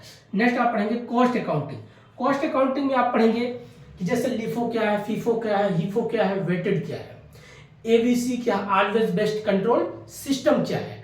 नेक्स्ट उसके बाद इसी में आप कॉस्ट अकाउंटिंग में पढ़ते होंगे आपका टेंडर कॉस्ट क्या है, जॉब कॉस्टिंग क्या है, प्रोसेसिंग कॉस्टिंग क्या है, जिसमें आप पढ़ेंगे कॉस्ट सीट क्या है, जैसे प्राइम कॉस्ट क्या क्या है, फैक्ट्री कॉस्ट क्या क्या है, टोटल कॉस्ट क्या है, ये सारी पॉइंट आपका कॉस्ट सीट की बात करता है, मटेरियल, लेबर और ओवरहेड। देन उसके बाद कुछ फार्मूला होता है, मिनिमम फार्मूला क्या है, और danger zone formula, maximum formula क्या है, टेलर महोदय कॉन्सेप्ट फार्मूला क्या, मशीनरी आवर्स रेट कॉन्सेप्ट क्या है, आपका कॉस्ट शीट की बात करता है। नेक्स्ट उसके बाद फाइनेंशियल मैनेजमेंट अकाउंटिंग, ये क्या होता है आप जिसमें पढ़ेंगे सोर्स ऑफ फाइनेंस क्या है, कैपिटल स्ट्रक्चर क्या है, कैपिटल बजटिंग क्या है, कॉस्ट ऑफ कैपिटल क्या है, वर्किंग कैपिटल क्या है, ये सब मिलाकर के आपको बनता है कौन सा, फाइनेंशियल मैनेजमेंट अकाउंटिंग। नेक्स्ट उसके बाद आप ऑडिट पढ़ते हैं, तो ऑडिट मतलब जांच करना, प्राइवेट कंपनी का जांच करना, सरकारी कंपनी का जांच करना, उनकी बैलेंस शीट को चेक करना। मंथली ऑडिट होती है, वीकली ऑडिट होती है, ईयरली ऑडिट होती है, प्लस आपको मटेरियल की जांच होती है, आपका एनवायरनमेंट की भी जांच होती है, कंप्यूटर्स की चेक, हर एक चीज का ऑडिट किया जाता है। ऑडिट मतलब जांच करना, ऑडिट हर एक फील्ड की जांच की जाती है। ऐसा नहीं है कि आप सिर्फ एक फील्ड के लिए ऑडिट बनी होती, नहीं। आप सीएजी कौन होता है, एक सीए तो होता है, जो सीएजी होता है वो ऑडिट ही करता है, वो चेक करता है भाई सरकार ने जो बजट बनाया वास्तव में बजट अगर मान लीजिए कॉन्टीजेंसी बजट है या कंसोलिडेशन बजट है, कंसोलिडेशन जो भी है बजट है या पब्लिक बजट है, सॉरी जो बनाती है सरकार, क्या उसने पैसा पार्लियामेंट में इस पर डिबेट हुआ, पैसा अगर निकाल लिया गया, क्या कंसोलिडेशन में कितना पैसा रखा गया, जो आप 3 आर्टिकल है इसे बता देते हैं।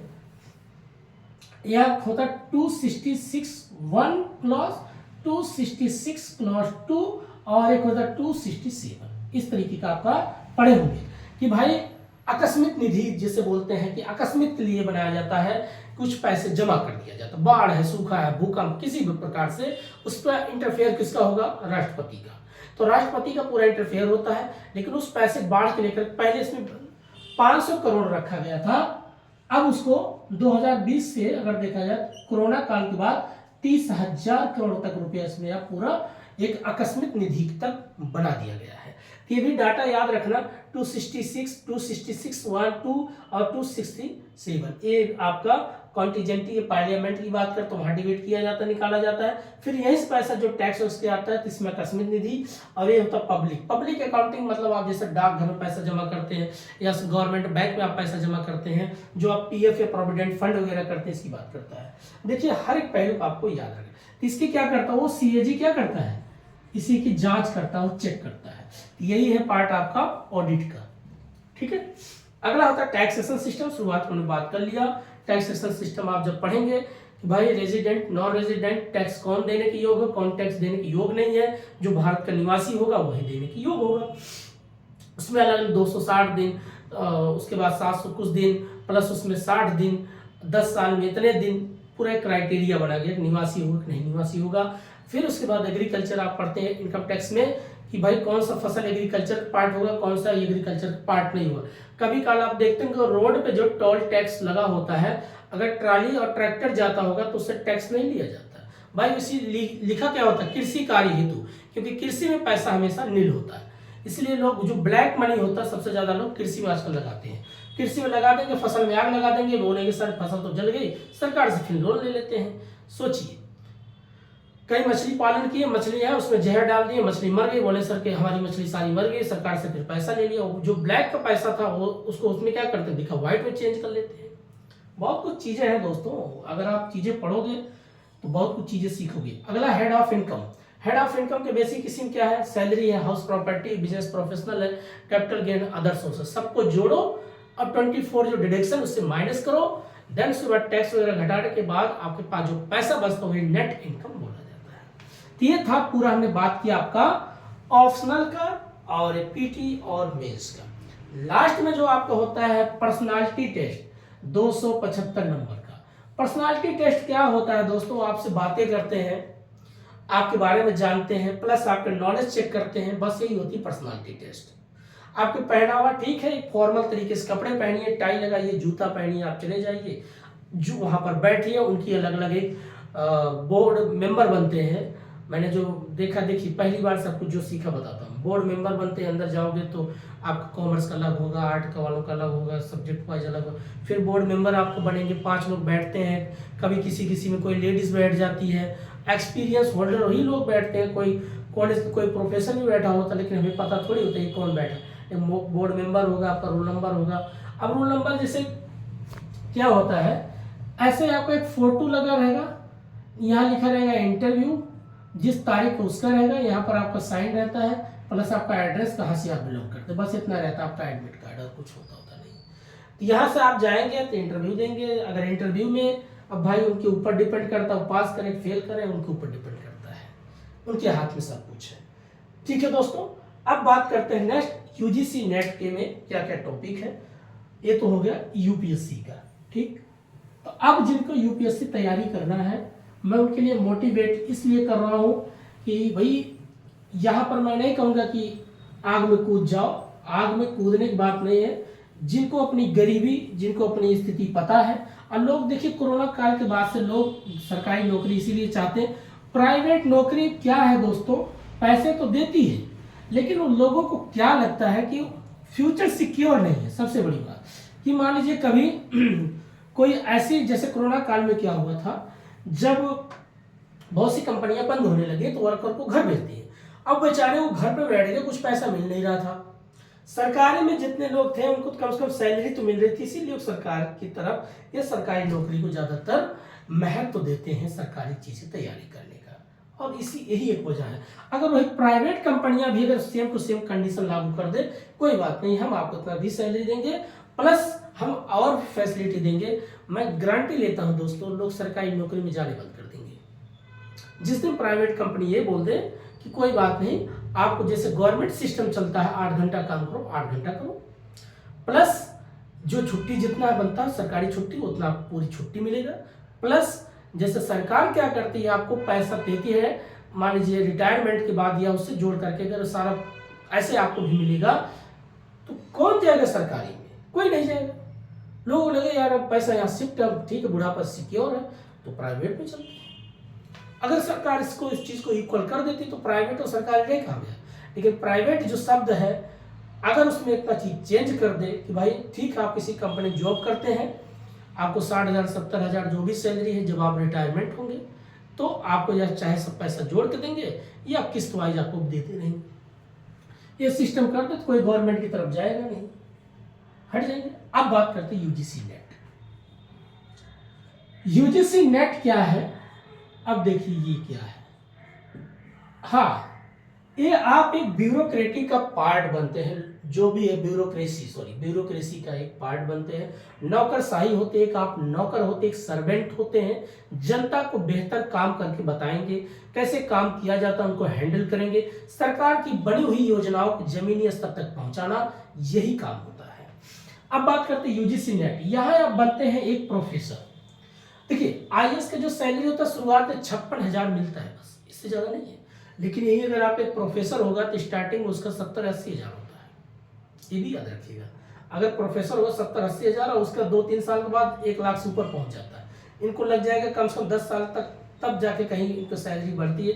बाकी लीगल तरीके से किसी फाइल पे साइन करके कमाना अलग बात है। लेकिन ये क्या करता है, ये समाज को बेहतर बनाता है, जागरूक करता है, अवेयर करता है, क्योंकि उसके पास नॉलेज होता है कैसे किसको, जैसे कहते हैं किसी पौधे को, किसी कोई पौधा आप लगा दो, अगर उसको आप एक डंडी का सहारा दोगे तो उसी डंडी के सहारे चली जाती है। तो गुरु क्या करता है, एक देश के बेसिक नींव को मजबूत करता है, बनाता है। ये इनकी भूमिका होती है। इसलिए हमेशा कि जहां भी गुरु कहते हैं कि तत्र नारी तत्र गुरु, जो भी मुझे याद नहीं आ रहा, बट सॉरी मैं इसके लिए, कहते हैं गुरु सब जगह पूजा जाता है। ये जिसमें कहानी गुरु गोविंदो खड़े काके लागे पाओ, बलिहारी गुरु आपने गोविंदियो बताओ। तो उन्होंने कहा भाई सबसे पहले गुरु की पूजा होनी चाहिए, क्योंकि उन्होंने ही आपके जीवन को आगे बढ़ाया, मैं तो कुछ नहीं किया। इसलिए गुरु ये है। इसलिए यूजीसी नेट की जो तैयारी करते हैं, इसमें कितने पेपर होते हैं? 2, एक पेपर 1 और एक पेपर 2। हाँ, एक चीज मैंने यहाँ नहीं बोलता, जो मेंस के पेपर होते 3 घंटे राइटिंग होती है, जैसे टाइम बोलते अब तुरंत आप कलम कापी बंद करो, ये भी बहुत जरूरी है।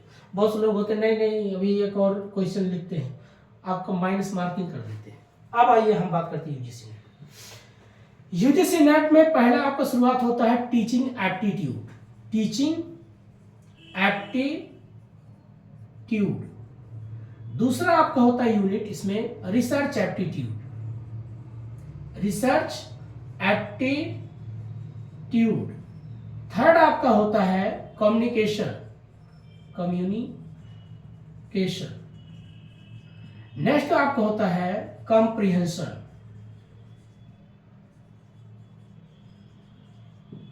नेक्स्ट आपका होता है मैथमेटिक्स एंड लॉजिकल रीजनिंग।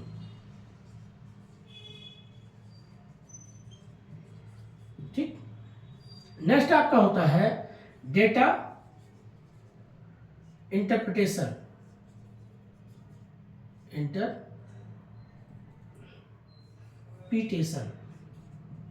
जो भी है, सफिशिएंट कहीं नहीं बोलते हैं। नेक्स्ट आपका होता है ICT, information and communication technology. Next आपका होता है the people development and environment. Next आपका होता है कितने, 1 2 3 4 5 6 7 8, हाँ, लॉजिकल इंडियन लॉजिकल रीजनिंग, इसको बोलते हैं logical reasoning, Indian logical reasoning. आप कहेंगे ये कौन सा रीजनिंग है भाई, यही तो फर्क है। नेक्स्ट आप पढ़ेंगे, कितना हो गया, 1 2 3 4 5 6 7 8 9। हाँ, लास्ट आपका higher education system, higher education system. बस ये होता है पेपर 1। अब यहीं पर आपको फर्क देखिए, जो आपका सीसैट की यहाँ तैयारी करते हो, कंप्रिहेंशन आप पढ़ते ही हो, मैथमेटिक्स एंड लॉजिकल रीजनिंग पढ़ते ही हो, डेटा सफिशिएंट आप पढ़ते हो, तो 10 तो यहाँ हो गया, 1 2 3 प्लस 4 हो गया दोस्तों, सभी हो गया। रीजनिंग भी आपका इसी में इंक्लूड हो गया, तो 1 2 3 4 प्लस 5 सब हो गया। तो ये जो आप 5 पॉइंट ये पढ़ते हो, ये 5 पॉइंट यहाँ भी है। प्लस इसमें आपको क्या पढ़ना होता है, टीचिंग का जो पर्सनालिटी, रिसर्च की पर्सनालिटी प्लस कम्युनिकेशन, और the people development and environment, ये भी आप पढ़ते हो। ICT, information and communication and technology. उसके बाद इंडियन लॉजिकल रीजनिंग। अब इंडियन लॉजिकल रीजनिंग देखा जाए तो पूरा ये हिस्टोरिकल का पार्ट है, ऑर्थोडॉक्स, हेथोडॉक्स, ये सब कुछ मिलेंगे आपको, या लॉजिकल। उसके बाद हायर एजुकेशन सिस्टम, गवर्नमेंट की जो पॉलिसी है, higher education system, chartered act 1813। तो जो एक्ट था क्यों लाया गया, जिससे प्री एजुकेशन, पोस्ट एजुकेशन, ये सारी चीजें आप पढ़ेंगे। तो ये पूरा आपका होता है पेपर 1 की बात करता है, यूजीसी नेट। अब बात करते हैं दूसरा, जो आपका ऑप्शनल पेपर होता है यूजीसी नेट, यहां पर लिखते हैं, वहां दिखाई नहीं देगा, इधर लिखते हैं।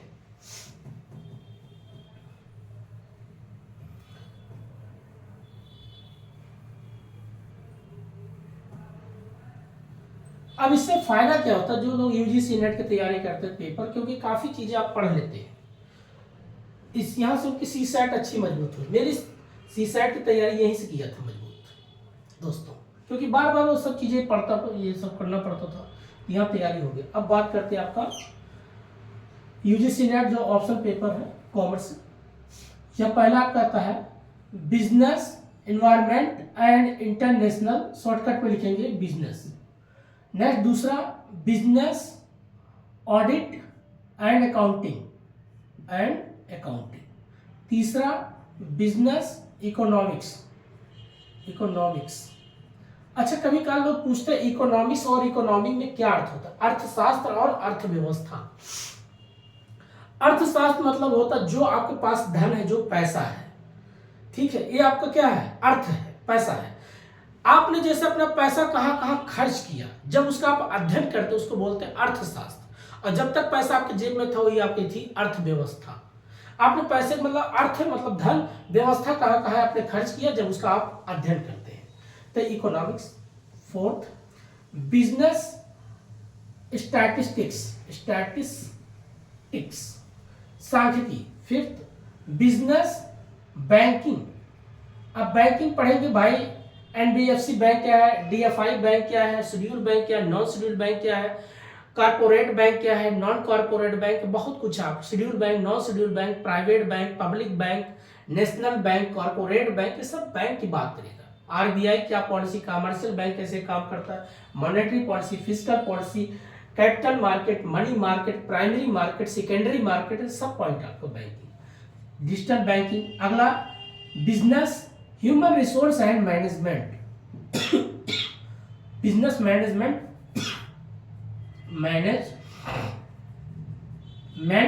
Plus human resource management.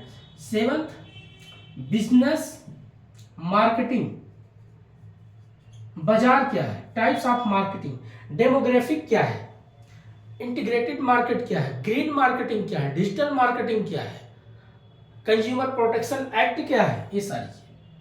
8 business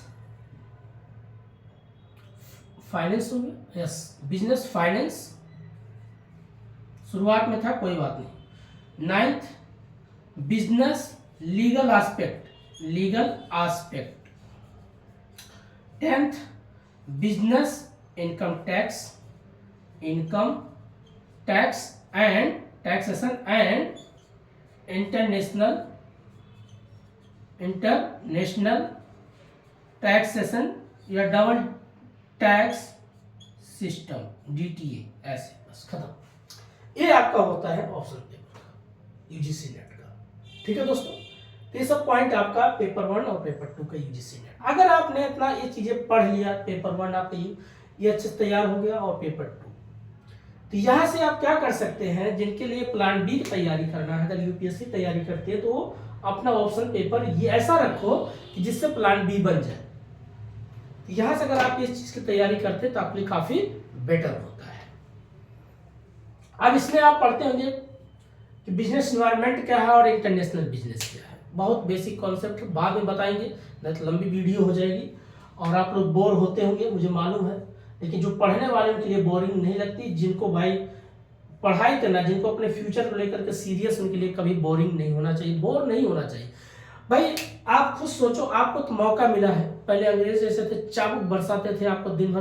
पहले 40-45 तक उम्र होना बड़ी भारी चीज होती थी, उस वक्त 30-35 में निपट जाते थे। आज इंसान 70 साल, 60 साल, 65 साल, 80 साल जिंदा है। क्यों? अब आजकल अगर कोई गुलाम है तो महंगाई से गुलाम है, लेकिन महंगाई सिर्फ कैसे हुआ गुलाम? जब तक अच्छे लोग पढ़े लिख करके ब्यूरोक्रेसी में नहीं जाएंगे, पॉलिसी अच्छी नहीं बनाएंगे, या लोग प्रधानमंत्री अच्छे नहीं बनेंगे, या आप देखिए क्या है, भारत एक डाइवर्स कंट्री, हर कोई रिलीजन को लेकर के पागल हुआ है, कोई जात को लेकर के पागल हुआ है, कोई इकोनॉमिक्स की बात नहीं करता, कोई एजुकेशन की बात नहीं करता, कोई डेवलपमेंट की बात नहीं करता। जब तक इस मुद्दे पे बात नहीं होगा तब तक किसी के दिमाग से ये जो पागलपंथी जो बोझ है ना बैठा हुआ है, डिप्रेशन, एंजाइटी। आजकल पहले लोग क्या होता था, एक व्यक्ति कमाता था, 10 लोग खा लेते, आप 10 लोग कमाते लेकिन सुकून से नहीं सो पाते। क्यों? लोगों के अंदर एक जो अकेलापन हो गया, परिवार से दूर हो गए, और एक कंपटीशन है, एक ऐसी मैराथन चल रही, भाग दौड़ है, उसमें पागल हुए जा रहा है। उसको लगता है कि जीवन तो ऐसा लग रहा है कि बस वो मुझसे आगे निकल गया, वो मुझसे आगे क्यों निकल गया, मैं पीछे क्यों रह गया। देखिए, अगर आप किसी भी चीज से जितना प्रेम करेंगे, चाहे आप पढ़ाई से प्रेम करो, या आप अपने परिवार से करो, या अपने देश से, किसी भी चीज से करो, प्रेम मतलब काम को जितना आप सम्मान देंगे, रिस्पेक्ट देंगे, वो आपको आगे बढ़ाएगा। लेकिन हर एक व्यक्ति का अपना अपना एक हुनर है, एक टैलेंट है, उसको पहचानो, आपके अंदर क्या हुनर है, क्या टैलेंट है। अब कोई व्यक्ति 6+ इतना हाइट, मेरी हाइट ज्यादा नहीं, मैं तो 4-5 इतने बीच का हूँ, अब मेरी हाइट उतना नहीं है, तो अगर मुझे कोई बोले मिलिट्री में, भाई मैं नहीं जा सकता, क्योंकि भाई वह दौड़ करना है। पता जब पीछे कोई चोर डाकू लगे, मेरी रफ्तार नहीं है दौड़ तेज, मेरा पैर दूर तक नहीं जाएगा, जो मुझे पकड़ लेगा, तो उसके लिए इसलिए हाइट मांगता है। तो आपको उस फील्ड के लिए बेहतर बढ़ो, उसको बेहतर करो। अगर आपको लगता है कि मैं पढ़ाने में इंजॉय करता हूँ, डिस्कशन करने में इंजॉय करता हूँ, तो आप टीचिंग में जाओ। अगर आपको लगता है कि मेरे पास नॉलेज में सिस्टम को बेहतर कर सकता, ब्यूरोक्रेसी में जुड़ो, आप किसी और प्राइवेट फील्ड में काम करो, एग्रीकल्चर फील्ड में काम करो। अभी बहुत से लोगों को पता ही नहीं दोस्तों, एग्रीकल्चर फील्ड में बहुत वैकेंसी होती है, कमी देखिए सरकार की भी नहीं है। हम जैसे लोग पढ़े लिखे लोग होती है, हम जैसा नीड करते हैं, डिमांड करते हैं। इकोनॉमिक्स लैंग्वेज कहता है कि जैसे जैसे जिस चीज का डिमांड होगा वैसे उसी चीज का प्रोडक्शन और सप्लाई होता है। अगर आप यूट्यूब पे जो चीज आप देखेंगे तो बार बार यूट्यूब वही आपके पास क्या करता है, भेजता रहता है। आप पढ़ाई करेंगे तो पढ़ाई का वीडियो आपके पास आएगा, आप नाच गाना वाला देखेंगे, डांस देखेंगे तो आपके पास वही चीजें आएगा। तो जिस चीज का आप डिमांड करेंगे वैसे सप्लाई होगी। यही चीज आपके भी जीवन में लागू होता है। आप क्या चीज डिमांड करते हैं और जैसा आप डिमांड करेंगे वही चीज आपको रोज मिलेगा। ठीक, तो आज इतना ही दोस्तों, तब तक के लिए नमस्कार, जय हिंद। मस्त रहिए, पढ़ाई करते रहिए, और अगर यूपीएससी अच्छे से देना है तो मैं बार बार कहूंगा PYQ क्वेश्चन को प्रैक्टिस करिए, उसको एनालिसिस करिए। अगर आपके पास कोई अच्छे दोस्त मिलते हैं पढ़ने वाले, टाइम पास नहीं, तो उससे आप डिस्कशन करिए। डिस्कशन मतलब बहस नहीं, लड़ाई मत करिए, टॉपिक रखिए, वो अपना विचार देंगे, आप अपना विचार देंगे। जब आप बोलोगे, यही चीज आपका पर्सनालिटी डेवलपमेंट का काम करता है। अब बहुत से बच्चे बहुत नॉलेज होता है लेकिन खुल के बात नहीं कर पाते, उनकी बात नॉलेज होती है लेकिन वो बात को व्यक्त नहीं कर पाते, कहना क्या वो चाहते हैं। तो ये चीजें तभी आएगा, या तो और आसान वीडियो आपको तरीका बताता हूं, आप वीडियो बनाना शुरू करो, अपना बढ़िया क्लास लगाओ, जैसे ये प्रैक्टिस करता हूं ऐसे आप करके अपने अंदर क्या कर सकते हैं। 2 चीज होगा, आपकी माइंड सोचेगी भी, राइटिंग करोगे, और प्लस आप अपनी वीडियो देखोगे तो आपके इसमें क्या कमियां, क्या सही है। पब्लिक में जाएगा, लोग कमेंट करेंगे, अच्छा होगा तो लाइक करेंगे, नहीं हो तो डिसलाइक कर देंगे, क्या दिक्कत है भाई, क्या कर लेंगे भाई। कोई हमें अगर नहीं कोई लाइक करेगा तो क्या होगा, लेकिन आपको कमियां तो पता चलेगी मेरे अंदर क्या कमी है। आप आगे बढ़ोगे।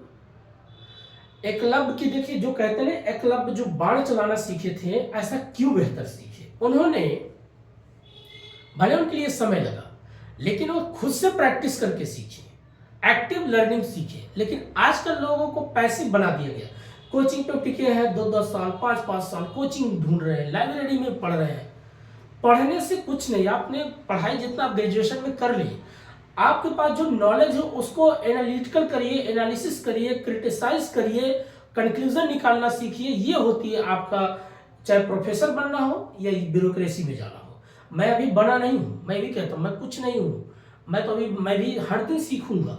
मैं एक स्टूडेंट हूँ, मैं अपने आप को एक विद्यार्थी मानता हूँ। मैं कभी नहीं कहूँगा मैं यहाँ पहुँच गया बहुत कुछ हो गया। हाँ, एक स्टूडेंट का कमेंट आया था, क्या सर आप ब्यूरोक्रेसी जो ज्वाइन करने के बाद क्या क्लास आप लेंगे? तो मैं पढ़ाता ही रहूँगा। और उनका कमेंट आया था, क्या पर्सनली मिलना चाहते हैं? दोस्तों, मेरे पास इतना समय नहीं है, इस चीज़ को बुरा मत मानिएगा। मैं पर्सनली अब नहीं किसी से मिल सकता, क्योंकि मेरे पास इतना समय नहीं है। क्योंकि बातें करूँगा, क्या मैं बताऊँगा, क्या आप मेरे बारे में आप जानेंगे कि मैंने कैसे तैयारी किया, क्या किया? कुछ नहीं मैंने तैयारी किया, बस उसी चीज़ को बार बार पढ़ता रहा, प्रैक्टिस करता रहा, वही से मेरी तैयारी हो गई। और क्या है, तैयारी के लिए कोई जगह मायने नहीं रहे। तैयारी आप में कितना बेहतर लगता है, आप कौन सा जगह ढूंढते हैं एक पीसफुल। अगर आपके पास अच्छे लोग नहीं हैं तो मत उन लोग के पास जाइए। अगर आपके पास, आप अकेले में हैं तो आप खुद से तैयारी, देखिए एकलव्य ने वही किया था, वो खुद से तैयारी किए थे, खुद से ही सीखे थे, बार बार प्रैक्टिस कर करके, बार बार प्रैक्टिस कर करके वो चीजें सीखे थे। और जब हम खुद से कोई चीज करते हैं, इसलिए बोला जाता है learning by doing, doing by learning. कोई सीख करके करता है, कोई कर करके सीखता है। तो आप पर डिपेंड करता है आप कैसे सीखते हो। तो दोस्तों, मैं किसी से पर्सनली नहीं अब मिलना चाहता, मैं सही बताता हूँ, क्योंकि मैं यारी दोस्ती बहुत इन सब चीज से दूर रहता हूँ। मुझे दोस्ती पे कोई माने या ना माने, मैं आज बताता हूँ, मुझ पर कोई भरोसा नहीं है। दोस्ती भरोसे लायक थी, लेकिन मैं खुद दोस्त के लायक नहीं हूँ। मैं आज खुद बताता हूँ, मैं दोस्त के लायक नहीं हूँ। मैं किसी के जीवन बेहतर नहीं बना सकता। जब मैं अपना नहीं बना सकता तो मैं दूसरे क्या बेहतर बनाऊंगा? मैं खुद बात करता हूँ, मैं इस लायक नहीं हूँ कि मैं किसी का दोस्त बनूं। दोस्ती यारी क्या होती है? दोस्ती यारी यहाँ से जुड़ता है इंसान, और यहाँ से अगर चीजें कोई कटाक्ष मारता है, कुछ बोलता है, तो मुझे पसंद नहीं। मैं अपने आप को मानता हूँ, मैं अपने आप में जीता हूँ, मैं अपने आप से प्यार करता हूँ। मुझे मेरे आसपास कोई मिले या ना मिले, मैं एक कोई गलत बात नहीं, क्योंकि ये चीजें बहुत पहले करता था। लोग बेवकूफ समझते हैं दोस्ती के नाम पे, आपको गधा समझते हैं। तो चीजें मुझे रियलाइज हो गया। जो हर एक व्यक्ति आपको ये दिखाएगा कि मैं इतना कमाता हूँ, मैं इस पोस्ट पे हूँ, आप कहाँ हो, आपको एहसास कराता हो, ये कोई दोस्ती है क्या? दोस्ती कभी इकोनॉमिकल बात नहीं करता, दोस्ती कभी जातिवाद बात नहीं करता, दोस्ती कभी धर्मवाद बात नहीं करता। दोस्ती दोस्ती होना चाहिए। जब वो चीज़ मुझे नहीं कहीं नजर आता, और मैं किसी से यारी दोस्ती अब नहीं करता, रियल में नहीं करता। मुझसे कोई नाराज है तो नाराज रहे, मैं उससे नाराज होकर क्या करूँगा? मुझे अपना व्यक्तिगत पता है, मेरे परिवार जो मेरे साथ, वही मेरे लिए बहुत है। बहुत हो गया है, मानवता जीना है। मैं जिस लायक हूँ, जो गरीब बच्चे जिस हालात से मैं गुजरा हूँ, मैं उनको चाहता हूँ कि वो लोग कम से कम ना होगा। नाच गाने वीडियो बहुत आते हैं, लेकिन जो मैंने सीखा है उसके लिए मैं पूरा फ्री वीडियो प्रोवाइड करूँगा। मेरे पास जितना नॉलेज होगा मैं उनके लिए वीडियो बनाता हूँ। पढ़ाई करें, और पढ़ाई के एक ही मंत्र होता है दोस्तों, आप अपने जीवन को एक चीज़ और बता देते। बहुत से लोग होते हैं परेशान होते हैं। मैंने अपने जीवन को 12 साल दे दिया, 12 साल यहीं खड़ा हूँ। तो ये जो सब चीज़ें लिखता रहता हूँ ना, ये वो 12 साल का मेहनत है। तो आप सोचोगे सर 12 साल कैसे लग गया? तो 12 साल ऐसे नहीं, बहुत कुछ चीज़ें होती, सब कुछ नहीं बताया जा सकता कि मैं पता चला आपको इमोशनल कर रहा हूँ। कहीं मेरी भी गलती है, मैंने भी बहुत सी गलतियाँ किया है, चीज़ों को नहीं समझ पाया, लोगों को नहीं समझ पाया, कहाँ समय इन्वेस्टमेंट करना चाहिए, कहाँ मैं इन्वेस्टमेंट किया।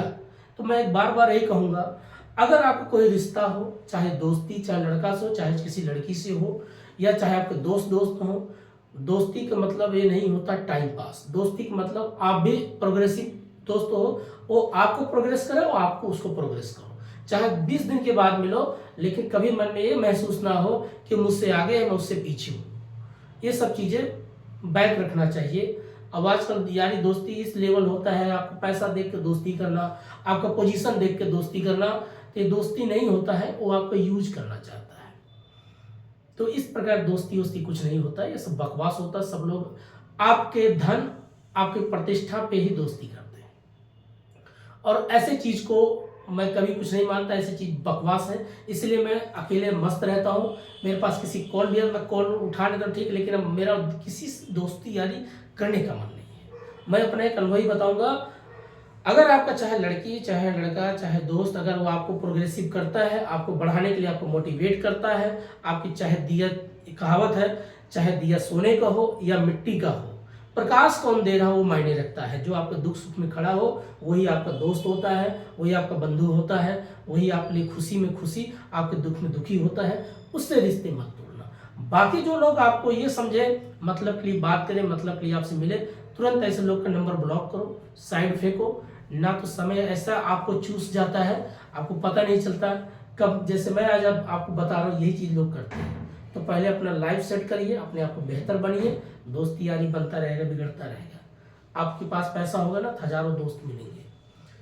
लोग आजकल सिर्फ आपके पास टाइम पास करने के लिए आते हैं, और ये सब चीज़ से जितना बचोगे उतना आगे बढ़ोगे। बस इतना ही मैं कहूँगा, और मैं ज़्यादा मोटिवेट नहीं कर सकता।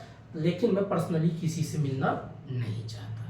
इस चीज़ को जब दिल पे ना ले, मैं हाथ जोड़ के निवेदन करता हूँ, अपनी लाइफ में लोग आगे बढ़ें, तरक्की करें। क्योंकि मैंने बहुत मिला और बहुत कुछ झेला, बहुत कुछ सुना। तो मैं समझा है भैया, मैं एक गरीब आदमी हूँ, मैं मजदूर का बेटा हूँ, मैं अपनी मजदूरी में खुश हूँ, मुझे यही अच्छा लगता है। मुझे करोड़पति खरबपति नहीं बनना, मैं चैन की 2 रोटी खा के सोता हूँ, मुझे बहुत सुकून मिलता है। आज इतना ही है, तब तक के लिए धन्यवाद, नमस्कार, जय हिंद, वंदे मातरम।